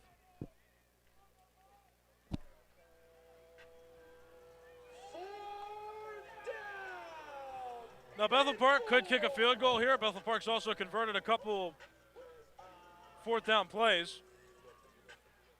So there's options, and they're also still up by 19 with the third quarter under 4 minutes left to play. Probably not going to punt here, just by where they are on the field. Yeah. I mean, you see on timeout for water, you see there's Petrus on the field, Bruckner on the field, and their leading rusher, Javon Moore. They could vitalize them instead of having to punt it or kick it. They could just get a first down. Right, so that's the options. The more likely options are that Bethel Park would try to go for it on fourth down, or would try to kick a field goal and just put up another 3 and get a score. Either way, they would score or end this possession with pretty good field position. It's just a matter of what they decide to do. So I want to remind you, too, this broadcast sponsored by Pasta 2, dine-in, take-out, cater. Well, they offer catering, I mean. So, and also the Bethel Park football boosters, very helpful to us as well. They helped us get here, so both of those organizations deserve a shout-out. Pasta 2, can we call them an organization? Yeah. Let's call them a business, and the boosters is the organization. But either way, they helped us get here to broadcast the playoffs, helped us along the way, so we appreciate that. But Pasta 2 for sure, giving them a shout-out for sponsoring, and the boosters as well for supplying extra support. Fourth down. Fourth down for Bethel. They could try for a kick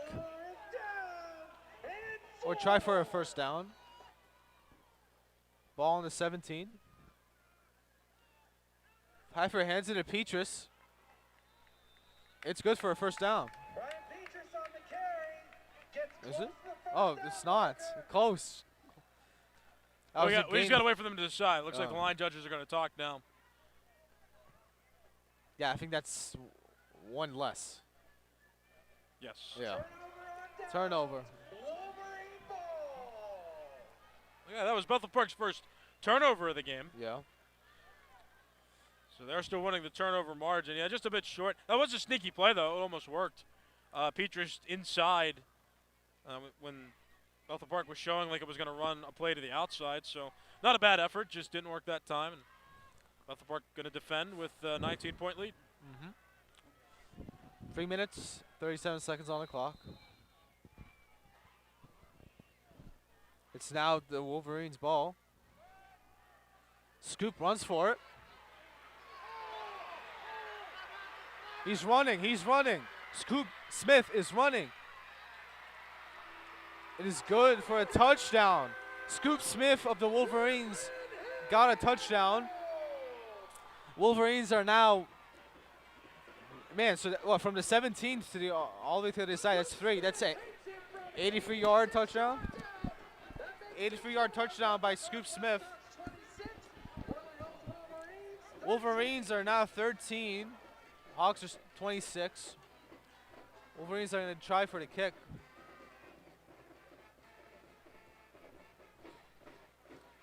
Jacob Mraz to kick. Smith to hold. Kick is good. Wolverines are now 14. Hawks are 26. So Wolverines have gotten 2 touchdowns, one from their special teams. Scoop Smith, both for Scoop Smith actually. Yeah. I don't say this lightly.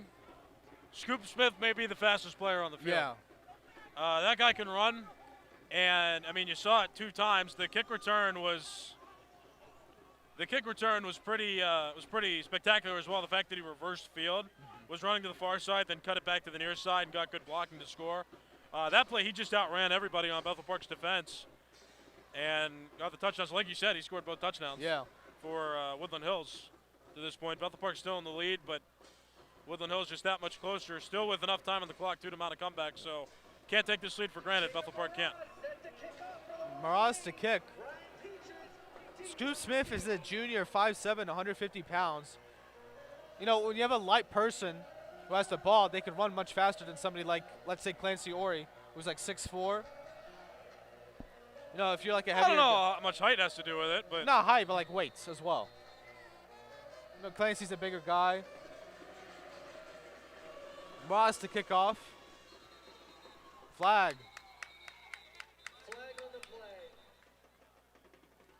False start for the Wolverines. Maybe? Yeah. Feedback.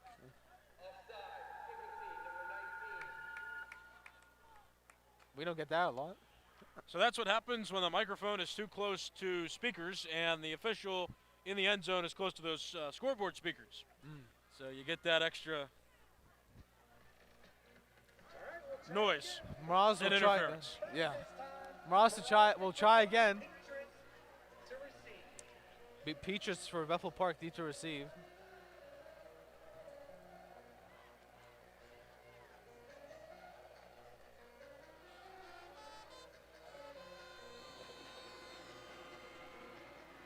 Oh my. Sorry, one of the guys fell on this near side here. They didn't kick it though. I just reacted because he fell over. He was getting ready to run and stop himself.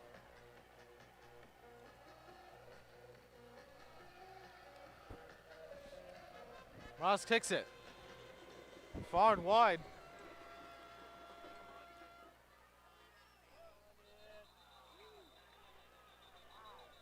That stopped at the 1? Barraz's kick goes into the end zone for a touchback. Touchback. Bethel Park will begin the drive 1st and 10, starting at their own 20-yard line. So that's the longest kick we've seen so Yes. far. And I was worried. I thought Petrus was going to try to get it, then he let it go, and then it rolled almost out of the end zone. But it touched the goal line. The officials called it a touchback, yes. So now Bethel Park has the ball in their own end zone. Temperatures have dropped below 40 degrees as well. We're getting real into the winter night, or deep fall night, I guess. Not quite winter yet. Still November. That's why I packed. Oof, it's cold. Pfeiffer hands it to. There's a sea of Wolverines. I can't see who we passed it to. Javon Moore on the carry. Javon Moore. Powers his way forward till stopped by Wolverines for a gain of 9 on the play. That makes it 2nd and 1. See, a good running back can be quick. A good running back can also carry an entire defense forward a few yards. Javon Moore, in most cases, can do both. You saw that there. He just carried like 5 guys a few yards, and now Bethel Park one away from another first down. 2nd down 1. Pfeiffer has the ball. Heads it to Moore.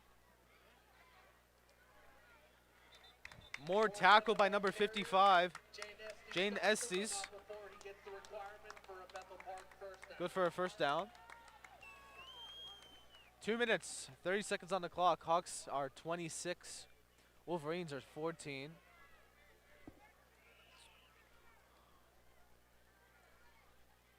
Ball on the Hawks, 32. Third quarter. Bethel Park just looking at the signs on the sideline. No huddle here. Motion by Ori. Pfeiffer hands it to Moore. Moore tackled by 55. Once again, Estes. Gain of 2 on the play, 2nd down and 8. 2nd and down and 8.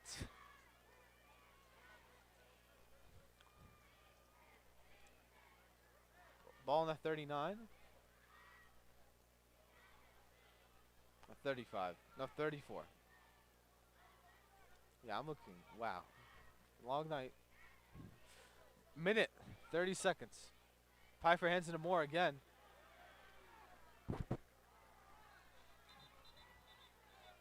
Bethel Park's own defensive line blocked Moore's way. Couldn't get around him. Yeah, sometimes that'll happen. Yeah. Because you have holes between the linemen. When the defense stuffs those holes, you're either running into a defensive player or an offensive player. Exactly. Tough situation. Woodland Hills has been defending him a lot better to start this second half than they did in the first half.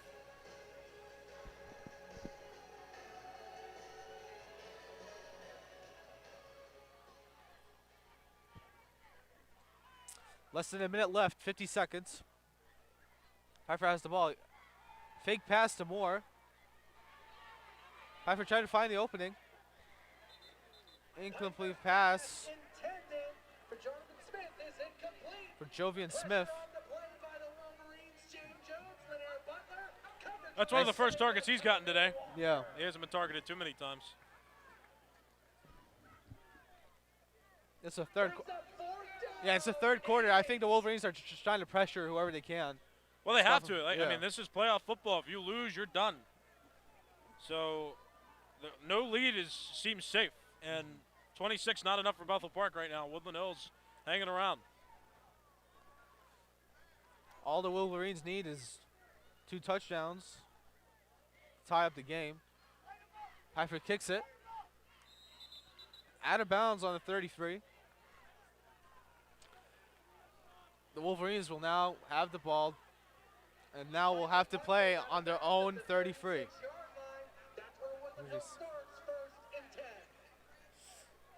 First and 10 for the Wolverines on the 36. Only 38 seconds left to go.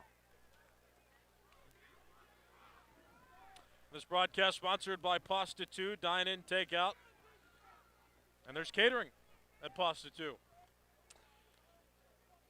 So Scoop Smith, I'm watching him for the rest of the game. Both touchdowns for Woodland Hills to this point. He's quick, and when he gets space, he can run away from anyone. Yep.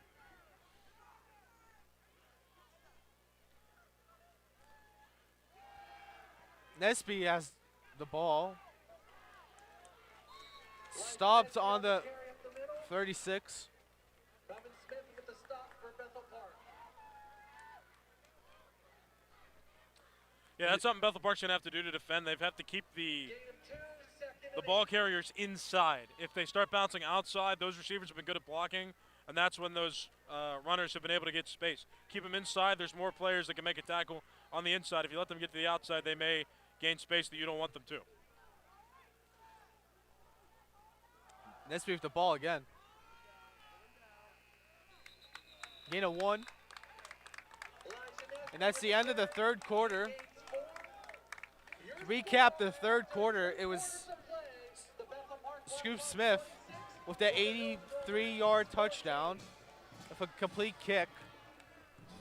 Yeah, Bethel Park didn't score at all in that third quarter. Only 1 touchdown for Woodland Hills, their first offensive score of the game. Their other score, remember, back in the first half was on special teams. Scoop Smith scored that one as well on a kick return. Bethel Park still had the ball a fair amount, just hasn't scored. Yeah. Let's take a minute, 15 seconds to recognize our sponsor for today's game, Pasta 2. BPTV thanks Pasta 2 for sponsoring this Bethel Park playoff game versus Woodland Hills. 5260 Library Road in Bethel Park. 412-831-3400. Pasta2restaurant.com. Pasta 2, family Italian restaurant.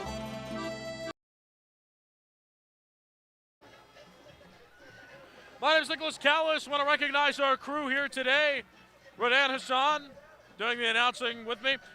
Ryder running graphics. Nico and Linus on cameras, and John doing the directing. Anthony Veltri back at our network control center at BPTV, bringing this game to cable TV for you. Comcast 21 and Verizon 32. If you're watching this game on November 8th, 2024, it is a live game. You're not watching a replay on November 8th, 2024. This game is live, and we're happy to be bringing it to you. If Bethel Park wins this game, Bethel Park will advance to the semifinals to play the winner of the game going on right now between the number 1 seed Pine Richland and the number 9 seed Franklin Regional.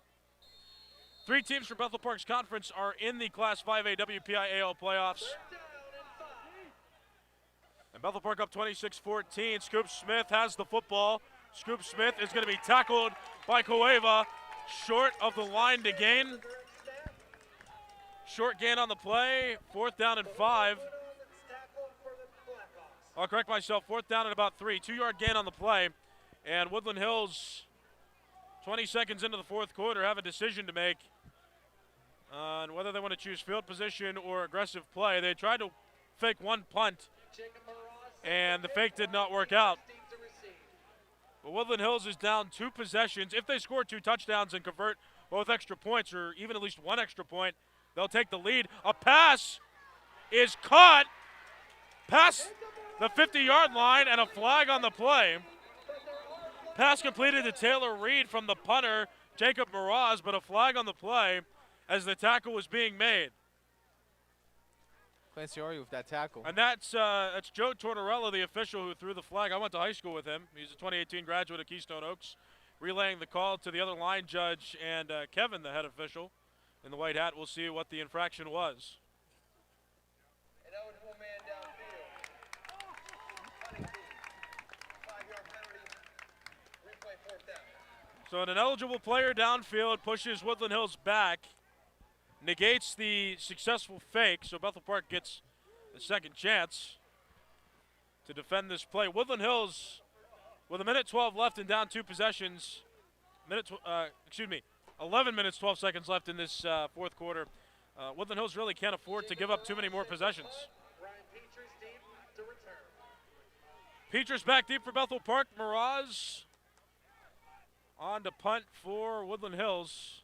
This time they give it to the punter, and the punter does punt. Almost blocked by Cueva, but it does get off. Petrus receives the punt on Bethel Park's 25-yard line, and Bethel Park has another chance on offense, up 26-14. 11:05 left in the fourth quarter. Bethel Park could either face the number 1 seed in the tournament or one of the lower seeds in the tournament, but this is the quarterfinal round. One more game, one more win would have to follow this one if Bethel Park does win to get to Acrisure Stadium for the Class 5A WPIAL Championship. And on the other side of the bracket, 2 teams Bethel Park is familiar with. Number 2 Upper St. Clair playing number 7 Penn Hills, and number 3 Peters Township playing number 6 Penn Trafford. No scoring updates, but all those games started at 7 o'clock in this bracket. Woodland Hills did not play last week, had a bye for winning their conference. Bethel Park did have to play last week, and Bethel Park beat Greater Latrobe 42-7. Bethel Park on offense, Tanner Pfeiffer with Javon Moore next to him. Javon Moore was out for a couple plays. It looked like he was hurt, but not badly enough to keep him out of the game. So he's still in there as the halfback, and a whistle stops play. A flag.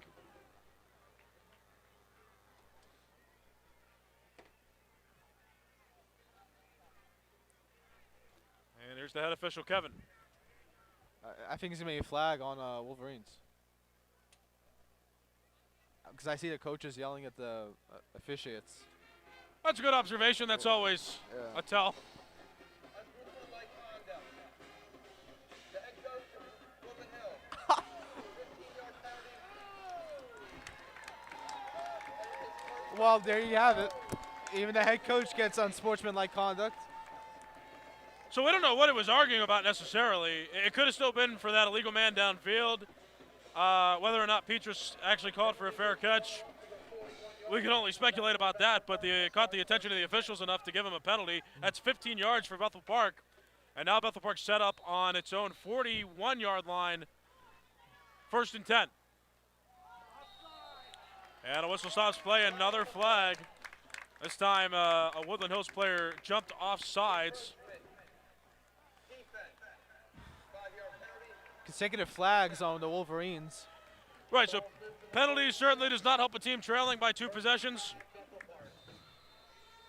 But being the flagship home of Bethel Park, I'm not feeling too sorry for them. Bethel Park on offense, Javon Moore runs far side, and he's close to the line to gain. Passes midfield after going out of bounds.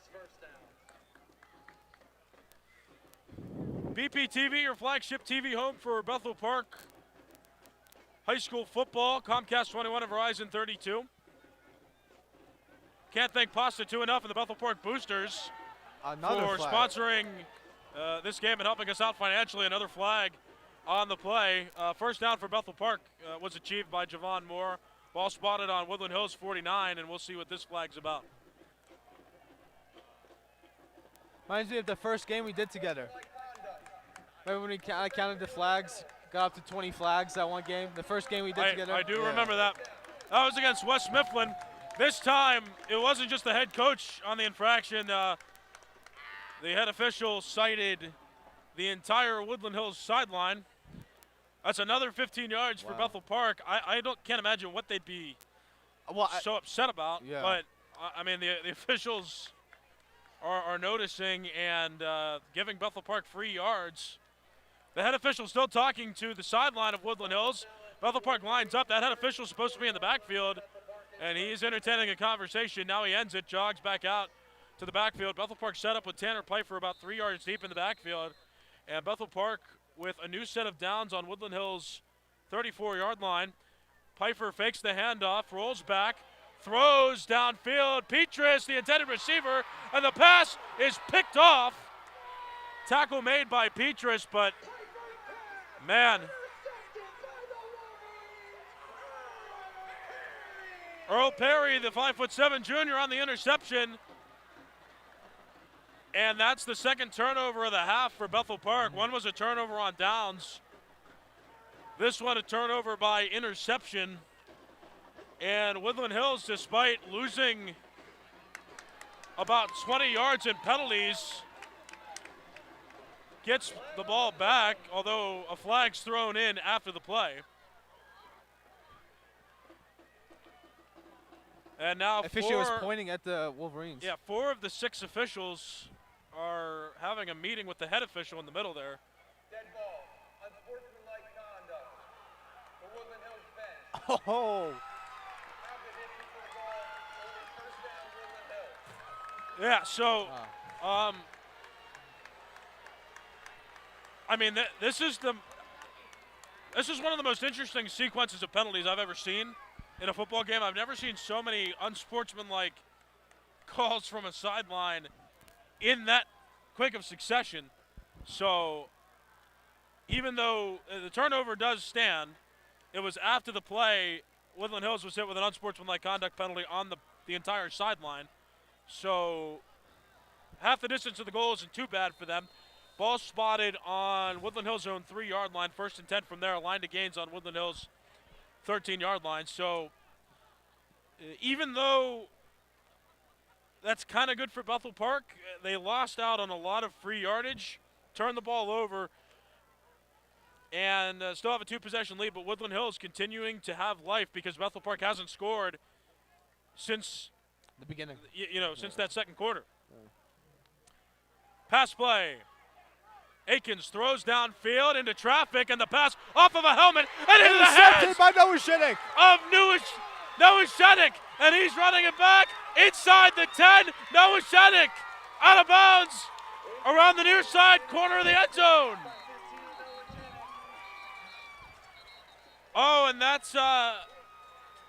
is bittersweet. Tanner Piper, Bethel Park's quarterback, is down on the field. Oh, excuse me, that's not Paschal. That's Mitch Paschal, who's down right now in the middle of the field. And so he's down with injury. Bethel Park, the first play Woodland Hills ran, gets the ball back via an interception. It was Santino Nowajenik, the 5'10" sophomore, who got the interception. So he's 6 foot. That's what they're saying, the fans here. So Bethel Park gets the ball back on another Woodland Hills turnover. So they were still waiting. Mitch Paschal is down on the sideline, or not on the sideline. He's down in the middle of the field. He's being aided right now by medical professionals. That was just that was a very errant pass. Scoop Smith and Carter Akins each have thrown interceptions on the Woodland Hills side. Their passing game has not been very strong, and they just gave Bethel Park another free play to get the ball back. Mitch Paschal just walked off under his own power. He's going to have to take a play off because when there's a timeout for injury, you have to take one play off, so he could be back as early as one play. But he went off under his own power. That was good. He was laying down in the middle of the field for a little bit there, but it was good to see him get up under his own power, go to the sideline, and we'll see how his story develops in this entire game. Two-possession game, 10:37 left in the fourth quarter, and Bethel Park has excellent field position. Noah Zhenik was pushed out on Woodland Hills' 5-yard line. Tanner Piper is going to hand it off. Javon Moore up the middle. Javon Moore powers his way into the end zone, and Bethel Park has scored another touchdown. What a turn of events. In a minute and 28 seconds, we've had multiple penalties, one injury. Yeah. I mean, A roller coaster of emotions. Bethel Park got a bunch of yards on penalties, threw an interception, then got an interception. An injury happened after that play, but that player got up, Mitch Paschal, went to the sideline under his own power, and then Bethel Park the very next play scored a touchdown, and surprisingly, I believe that was Javon Moore's first touchdown of the game. Ryan Petrus has been the one running the ball for Bethel Park to score at the least. Bethel Park going to try to go for a 2-point conversion here and make it a 3-touchdown lead. Moore into the end zone. 2-point conversion is successful. And now it's 34-14, 10:32 left on the clock in the fourth quarter. Bethel Park, that's the first touchdown it's scored of the second half. And with that touchdown, we're going to take 15 seconds to recognize our sponsor for tonight's game, Pasta 2. BPTV thanks Pasta 2 for sponsoring this Bethel Park playoff game versus Woodland Hills. 5260 Library Road in Bethel Park. 412-831-3400. Pasta2restaurant.com. Pasta 2, family Italian restaurant.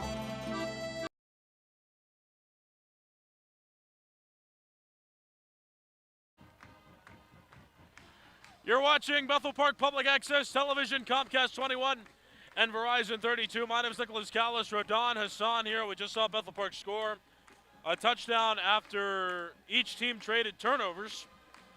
And now Bethel Park up by 20 points. That's 3 touchdowns. If Woodland Hills were to score 3 unanswered touchdowns, they may have an advantage because Bethel Park does not have an extra point to spare. But that's still 3 touchdowns to go. And that's why Bethel Park went for 2 on that last play to make it a secure 3-touchdown lead.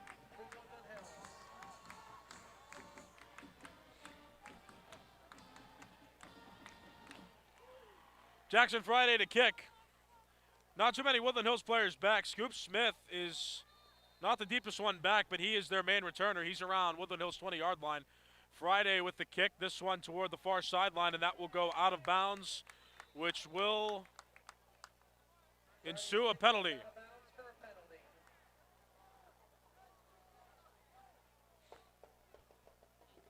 I think that's one of the goofiest things in sports, where you know it's a penalty if it goes out of bounds. They still have to throw the flag. The official waited like 5 seconds before the ball went out of bounds. He's like, oh, wait, I have to acknowledge that this is indeed a penalty. So the ball is just automatically placed on the 40-yard line when the ball is kicked out of bounds. So that's where Woodland Hills will begin on its own 40. 10:32 left in the fourth quarter. Winner of this game plays the winner of the game going on right now between the number 1 seed Pine Richland and the number 9 seed Franklin Regional.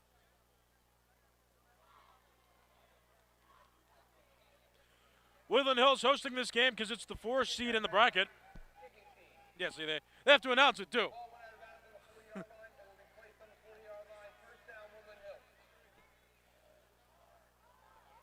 So there we go. All right, ball's placed, but yeah, Bethel Park the lower seed, so Bethel Park had to travel about an hour from the south hills of Pittsburgh to East Pittsburgh. Woodland Hills, Turtle Creek area is where we are officially. That's where the Wolverines sits, a few miles away from where the actual school is. Now Woodland Hills on offense, fumbled snap. Roll out, and there's Ori with the sack. Carter Aiken sacked by Clancy Ori. That is a loss of about 10 yards on the play. Second down. And so the nice part about sitting on this side, too, is you can hear light playing from the Bethel Park band on our side. We are on Bethel Park side of the field. This is where the away crowd sits.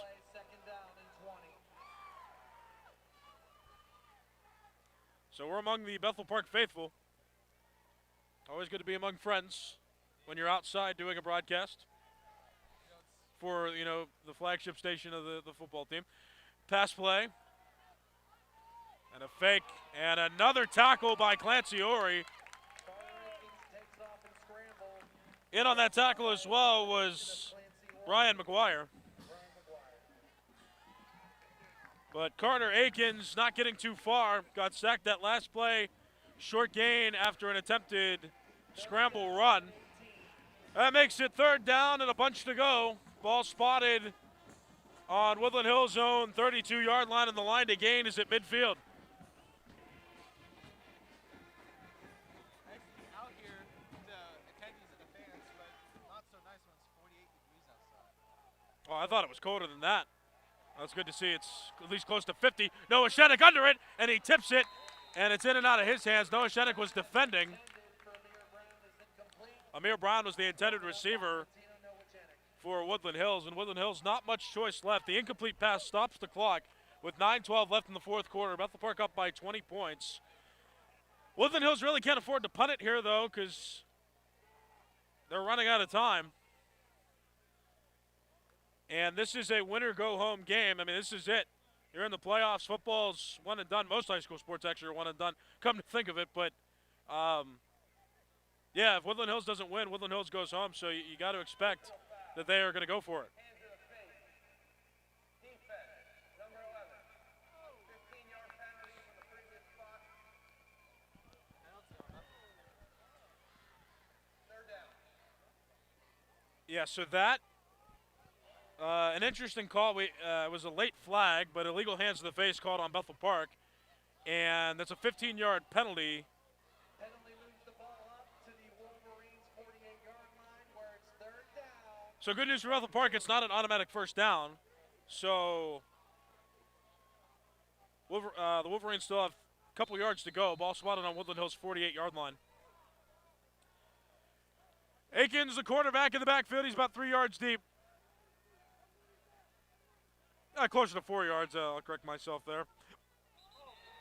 And a whistle stops play. Flags fly. Ball start. Offense, number 59. 5-yard penalty. 3rd down.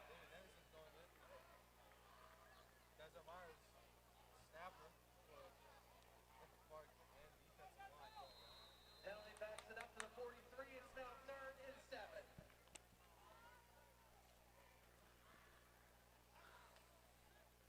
Third down now, a little bit longer to go, 5 yards deeper, and again the ball's not stopped, and a player crosses the line of scrimmage.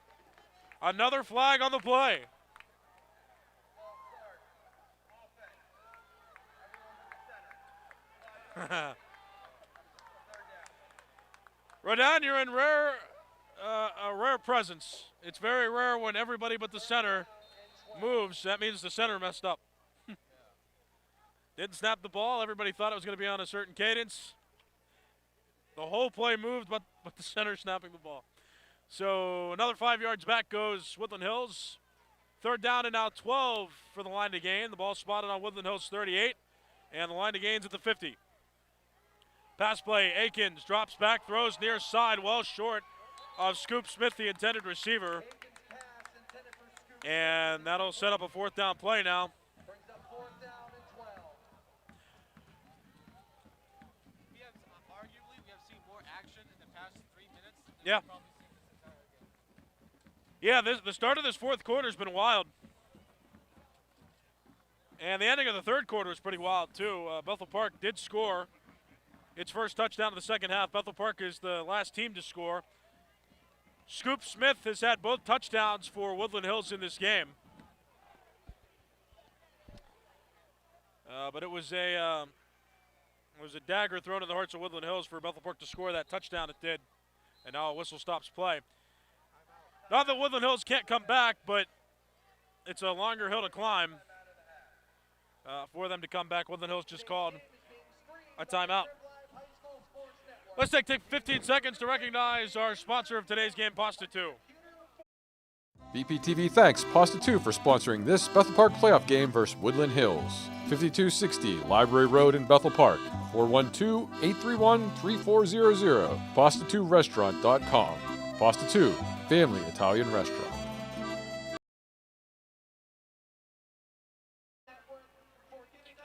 You're watching Bethel Park Public Access Television, the flagship home of Bethel Park High School football. We're going to carry games until they reach the championship of the WPIAL if they get there. But after that, we lose rights to a whole lot of games. So we've been proud to bring you every regular season game but week 0. So Rodan's been here through most of it. Rodan is on with me, Nicholas Callis. Nice to be with you on BPTV. And watch any of the programs on BPTV too. Live sports are cool, but BPTV has a plethora of great content. The mayor, Jack Allen, has a show. You can watch council meetings live and archived on BPTV. A lot of stuff to watch. And a lot of local residents and government officials that help make content as well. Pass is caught down the near side and touchdown.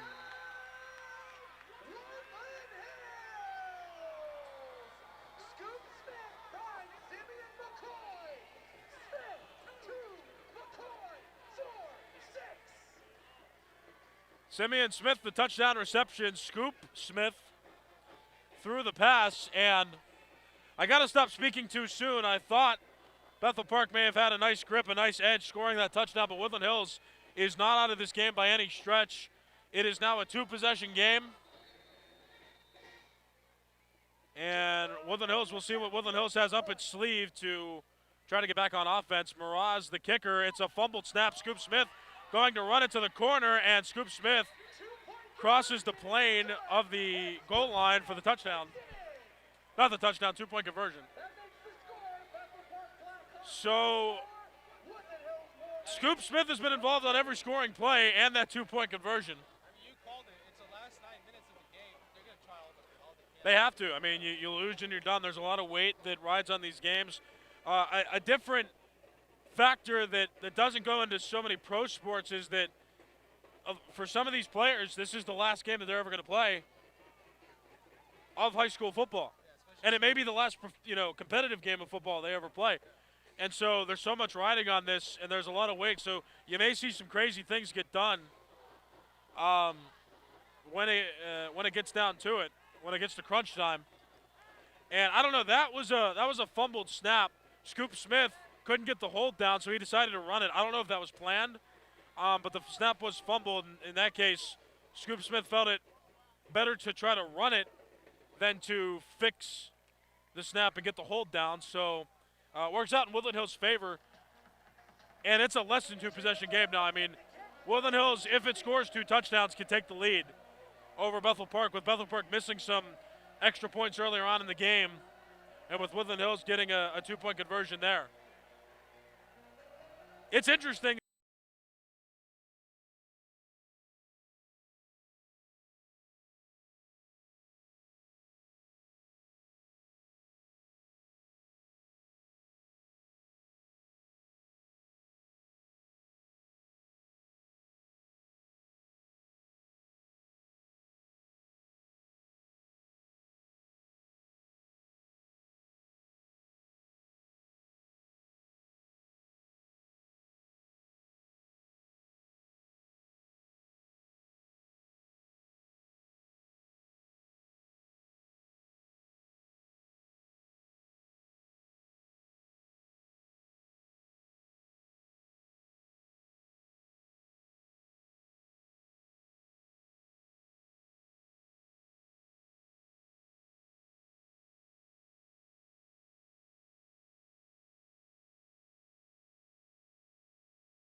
You're watching BPT 2. My name is Nicholas Callis, and Rodan Hassan with me. Woodland Hills just kicked off. It was for a touchback. Now Bethel Park has possession with a 12-point lead, and there's Javon Moore breaking away from the defenders. 30, 20, 10, touchdown!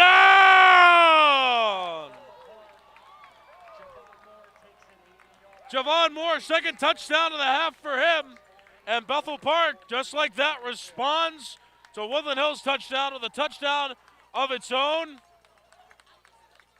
And now Bethel Park up 40-22, pending this extra point, but a timeout called for injury.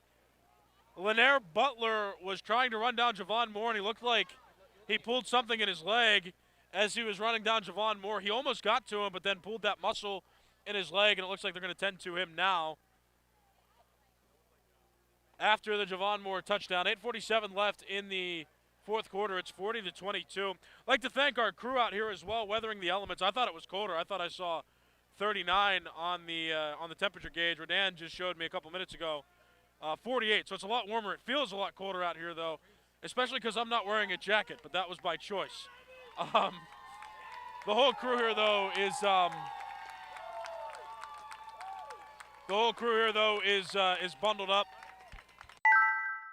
and warm. We got Ryder running graphics for us. We have Nico and Linus running cameras. John's doing the directing. He also just replaced a dead battery for us as well, so we could get our microphones back up and the clock camera. So we appreciate him.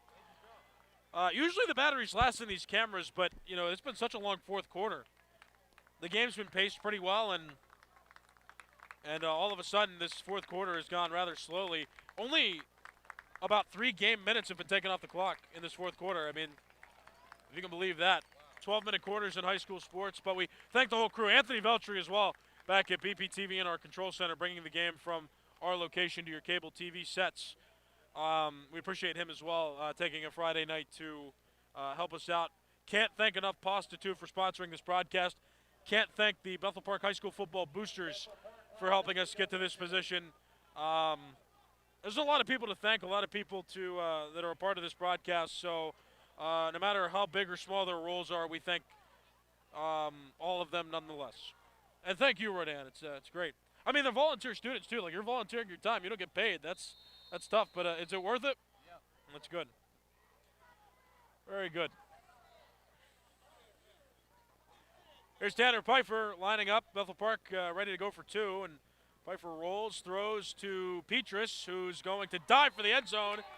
And he crosses the goal line. 2-point conversion successful. And Bethel Park is back on pace for a traditional 7-point divider. It's 42-22. So Woodland Hills still has a 1-point advantage in terms of the divisible by 7 score. But that puts Woodland Hills down by 3 possessions now. 8:47 left fourth quarter. And with the stoppage in play, let's take a few seconds to recognize Pasta 2. BPTV thanks Pasta 2 for sponsoring this Bethel Park playoff game versus Woodland Hills. 5260 Library Road in Bethel Park. 412-831-3400. Pasta2restaurant.com. Pasta 2, family Italian restaurant.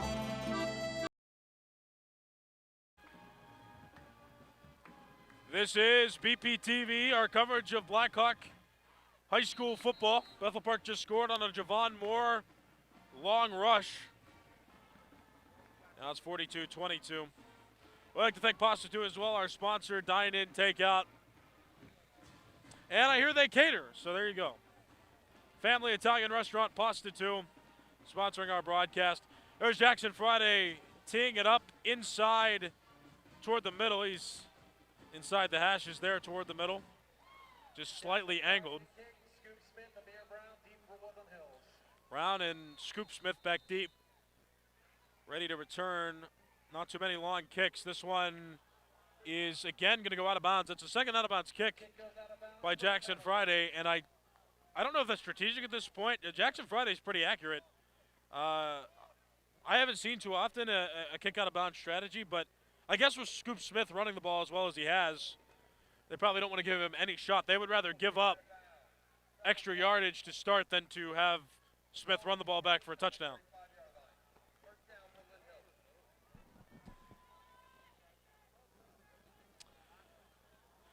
So we had a pretty swift 3 quarters of this game. This fourth quarter just isn't moving very much. Bethel Park has pulled away to a 3-possession lead.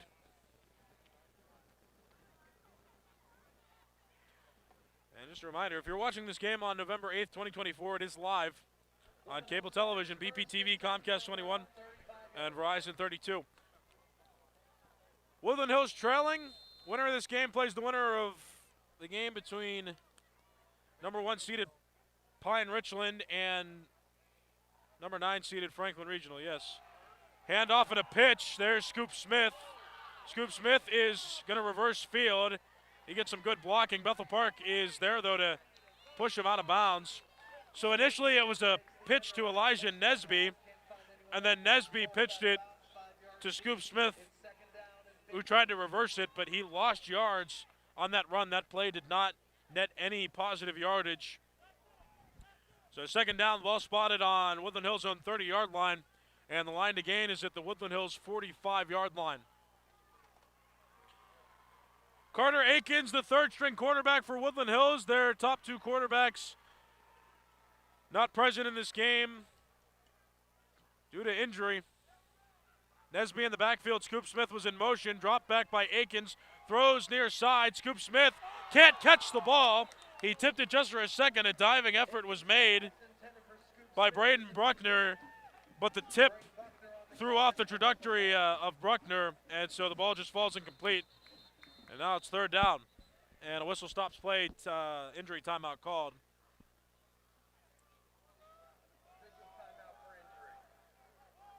That is Dario Lewis Jr., a 5'8" sophomore, who's down on the field with an injury.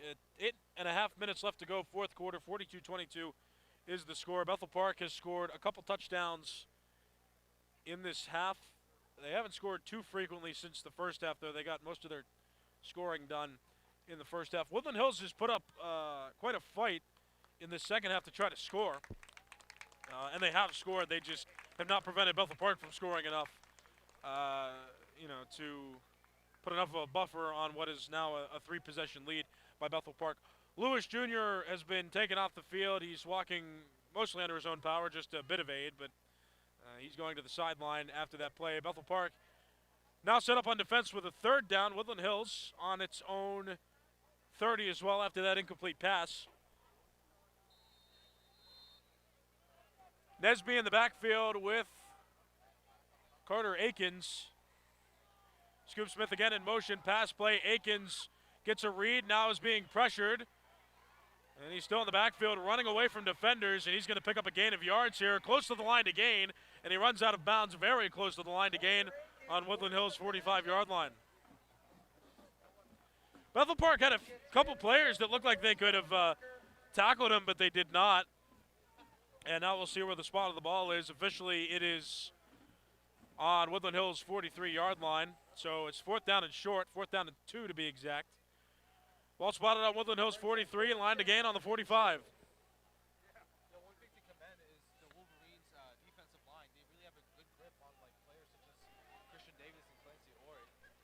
And by the time Clancy is open, ready to get the ball from Atkins, he's already thrown that to another player. Pass play, throw, middle of the field, it's caught. And a first down for Woodland Hills, provided that the ball is held onto, which it is. Ball caught by Malik McLeod. And Woodland Hills gets a first down. That is a good observation by you, though. The line has been good at blocking.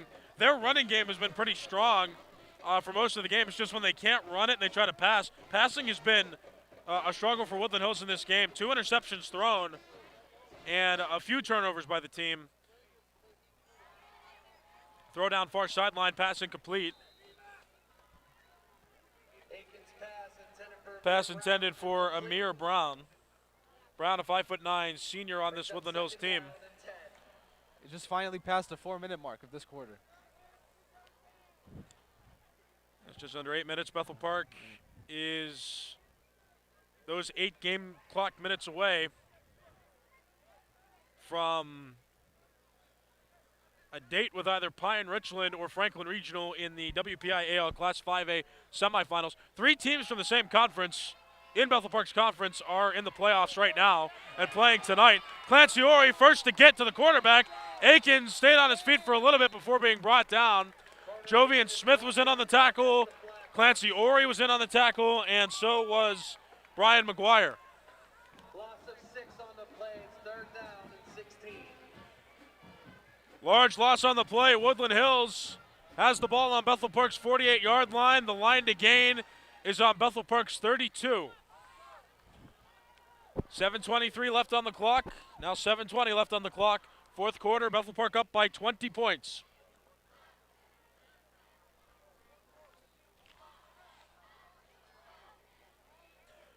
Wolverina playing host to this game right around Turtle Creek area in East Pittsburgh.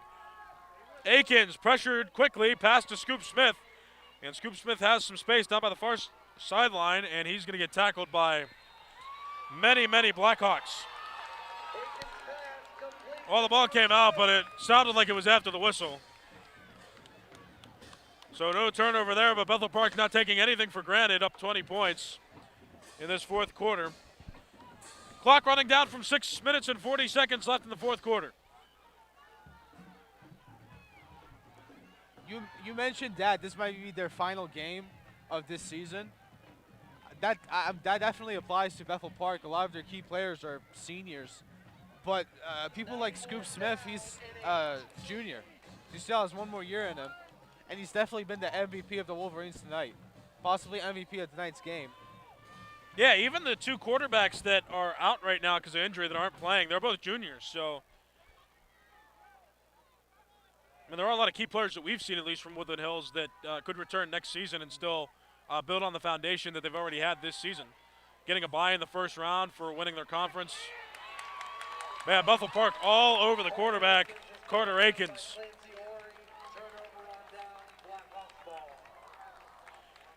And so now under 6 minutes left in the fourth quarter, Bethel Park leading this one by 20. And this is a point now where Bethel Park, if it just runs the ball and gains yards, Bethel Park could come out with a win. 2 timeouts left for Woodland Hills in this second half, so they can stop the clock twice. Not quite a foregone conclusion yet. I'm not going to call it that yet, but Bethel Park certainly leaning toward likely to win this game at this point in its progress. Thanks to Prostitute for sponsoring this BPTV broadcast of Bethel Park High School playoff football. And if this score holds up, we're going to be broadcasting again next week too. Javon Moore gets the handoff, and he is tackled short of the line of scrimmage. Javon Moore on the carry. Stopping him in the backfield is George Hill. George Hill, he's a senior. He just made that tackle. One of these players with literally everything to play for. I mean, I can't emphasize it enough. I mean, if you've played high school sports, I mean, I'm sure you know. Just understanding, if you haven't, like the magnitude of games like this where, I mean, some teams, they don't perform well enough to make the playoffs and they get to enjoy their regular season for at least what that's worth. Losing in the playoffs is a gut punch too, especially for seniors when you feel like you had a good team that can make a run and you fall short. And it's tough too because you have to put the best players on the field for games like this.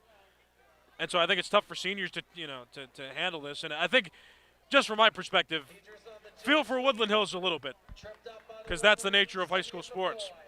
But we're also going to cheer Bethel Park all the way through its journey as well as we continue to cover their games. And you have to understand that Woodland Hills, it's not even their best players. Yeah. Well, it's not their main players because the quarterbacks are gone. Their first 2 quarterbacks are gone because of injuries. Some of their other seniors are gone because of injuries as well. And the fact that they're putting up a defense, only using I don't know what to call Substitutions. it. Yeah, substitutions. Yeah, you can call them that. It's commendable. Yeah. No, I mean, they definitely should be commended. I mean, it's been I'd say a well-played game for the most part. Their passing game just hasn't been very strong. And now a timeout called. So Bethel Park just used its second of 3 timeouts in the half. And with that timeout, quick 15 seconds for our sponsor, Pasta 2. BPTV thanks Pasta 2 for sponsoring this Bethel Park playoff game versus Woodland Hills. 5260 Library Road in Bethel Park. 412-831-3400. Pasta2restaurant.com. Pasta 2, family Italian restaurant.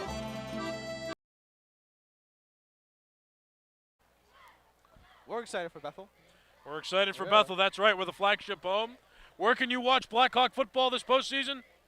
Verizon, Comcast on Blackhawk TV. No. Hawk TV is the high school station. 4 letters. You got this. Come on, Rodan.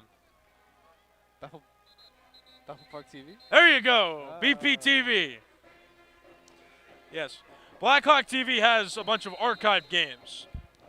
We don't have the technology to put these games live on there. Not yet.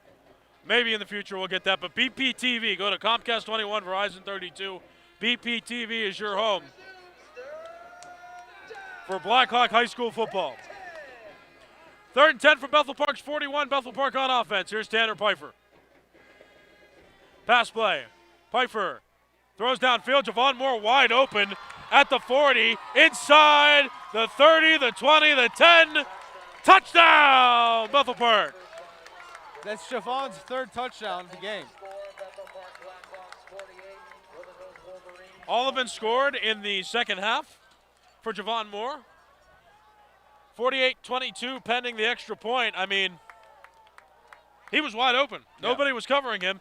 He looked like he ran a little wheel route out of the backfield. It's where you run to the sideline and then run straight toward the end zone, and nobody was covering Javon Moore. And so Bethel Park turned a 3rd and long into a touchdown. There's Moon Deng again, distracting Jackson Friday, kicker of Bethel Park. What is that again? It's Moon Deng. It's a hippo. He's famous. Moon Deng. Okay. Yeah, so it is a hippo. I had that right. I just didn't know it was a famous hippo. I'm not even going to ask why. John, our director, is telling us he was he's not appreciated enough anymore. I mean, that is clever to try to distract the kicker with a silly picture on the scoreboard. I'll give Woodland Hills creativity for that. Jackson Friday made that kick, though. It's 49-22. Bethel Park leads with about 4 minutes left in the 4th quarter. I'll try to get an updated score, too, on that Pine-Richland-Franklin regional game, because that's the game that's going to directly impact Bethel Park as it trends toward a victory in this game. Upper St. Clair and Penn Hills on the other side of the bracket.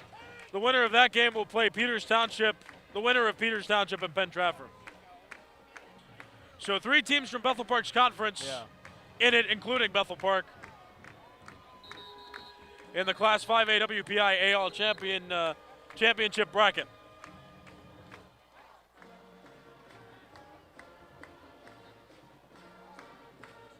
One thing with Javon Moore, Bethel Park's been utilizing him a lot for a lot of touchdowns. We just want to make sure that we don't overuse certain players so they won't get tired by next week if we do happen to win, which is most likely. Yeah, that's a fair point.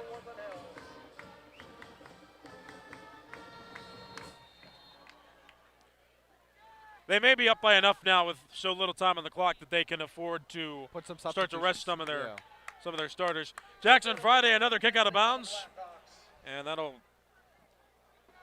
will summon the flag and penalty.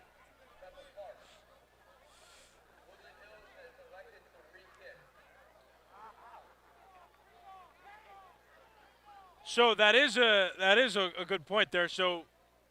Yeah, maybe that's why they is. I haven't seen that very often. Maybe that's why that is, though, that they still call the penalty, because the penalty can be essentially declined.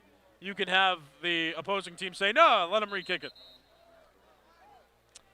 Bethel Park has been strategically, I think, kicking the ball out of bounds so that Scoop Smith can't return it. Yeah. Woodland Hills just wants them to re-kick, though, and I agree with Woodland Hills. I'll say it's your lifeline is here. You've got nothing to lose but the game from here, so whatever advantage you can get to try to come back, totally understand where they're coming from. Yeah. I think what totally killed them is the flags given to the sideline players and the head coach. I think if they weren't pushed far back, And it's a fumble, too. Wow. Bethel Park has the ball back. How about that? I just lost my train of thought. Ball was recovered by Jack Johnson, a 5'10" sophomore. And so forced fumble for Bethel Park, another turnover by Woodland Hills, and I'm ready to say it now. That'll seal it. Yeah. That'll pretty much seal that one. 3:59 left in the fourth quarter. Yeah, I lost my train of thought there. That's all right. We'll keep moving on. So reported score: Upper St. Clair leads Penn Hills 24-3. Wow. Penn Hills was a one of the better teams as I was graduating high school. They were state champions, undefeated. I remember, I think it was 2018, I want to say, their 2018 team. There's Bethel Park on offense.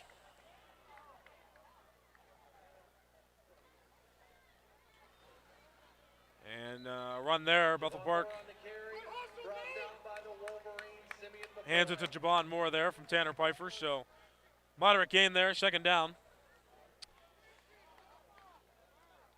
And here's a game with a foregone conclusion as well. Pine Richland up 42-0 over Franklin Regional. That is the final score.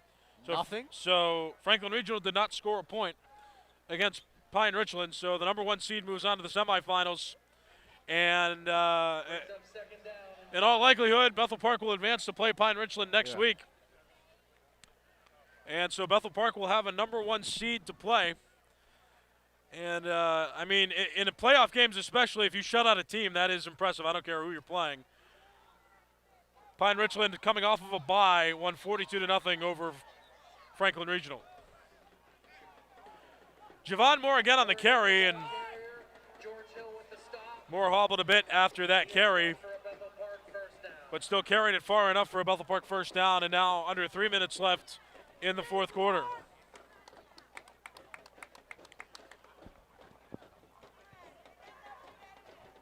Javon Moore on the sideline now. He's been taken out of the game as the clock continues to run down from 2 minutes and 45 seconds. Tyler Miller, a 5'8" sophomore, in the backfield to replace Javon Moore. David Dennison also on the bench. Hasn't gotten too many snaps this game. Play clock was at 2 seconds, and the whistle stopped play for a Woodland Hills timeout.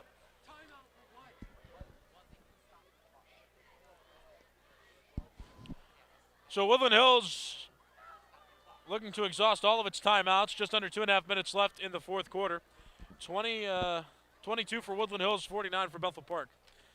Yeah, I mean, even 2 minutes, even with like 2 minutes and 30 seconds left, Bethel Park still hasn't put their substitutions in. You still see Clancy, Ori, and then. Yeah, some players are still out there. They have protected Javon Moore, though. Yeah. He was taken out. Tanner Pfeiffer's still playing. We'll see if that changes after this timeout, but.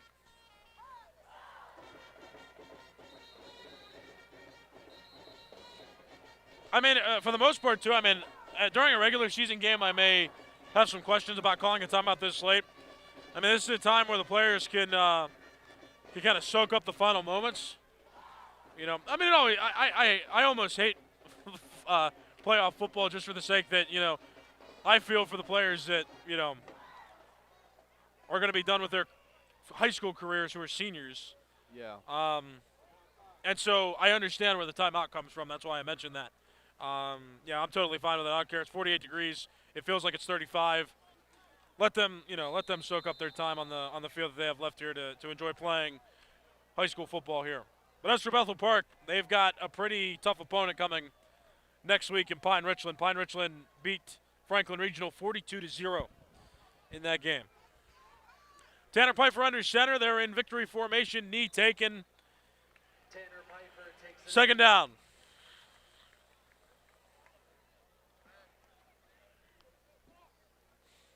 Now Pfeiffer's taking a knee. Is he just wasting time? Exactly. That's what that does. You just you don't run a play. You forfeit the right to move on a play. In exchange, though, the clock does get to continue to run down. Woodland Hills still has one timeout left. Under 2 minutes left now in the fourth quarter. Bethel Park leading, and Bethel Park just going into victory formation. They're going to let that play clock wind down as well. As you can see, they're going to maximize the amount of time that they can draw off the clock. Are you ready to go to Pine Richland, Rodan? Oh, yeah. Yeah. Tough task. Bethel Park, the number 5 seed, about to beat the higher seeded, number 4 seeded Woodland Hills team. 49-22 in this game.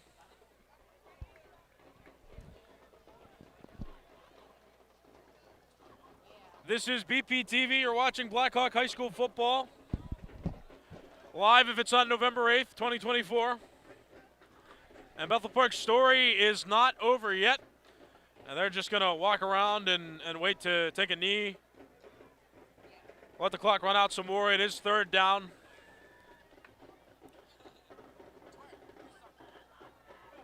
So they may give Woodland Hills the ball one more time on a turnover if they continue to kneel it out or maybe punt it. Not exactly sure how they're going to handle this, but Bethel Park is well on its way to winning this game and winning as the lower seed. Pfeiffer just walks back slowly to milk off more time. So 3 seconds, just about. Well, not anymore. They didn't start the play clock yet. The game clock is shorter than the play clock, which means this game is over. Bethel Park wins by a final score of 49-22. And Bethel Park advances to the semifinal round, which means Bethel Park is going to play Pine Richland, the number 1 seeded team. The bye did not face Pine Richland. They beat Franklin Regional 42-0. Bethel Park wins 49-22. And Bethel Park has a date with Pine Richland next week in the semifinals. The next hurdle to jump over on the path to the championship for Class 5A played at Acroshore Stadium. Rodan, how are we feeling? Great, honestly. I want to what Wolverines, what they have done tonight is having a strong defense, number 1. Yep. 2, utilizing Scoop Smith for all those runs, and I think he got all 3 touchdowns, correct? No, he scored 2 touchdowns, threw a touchdown pass, and then got a 2-point conversion. So he was pretty involved in all the scoring plays. Just a strong player overall. You'll definitely be seeing me next week at Pine Richland. Thank you, announcer. Stay safe. All right. Well, that's all from me. Back to Nick.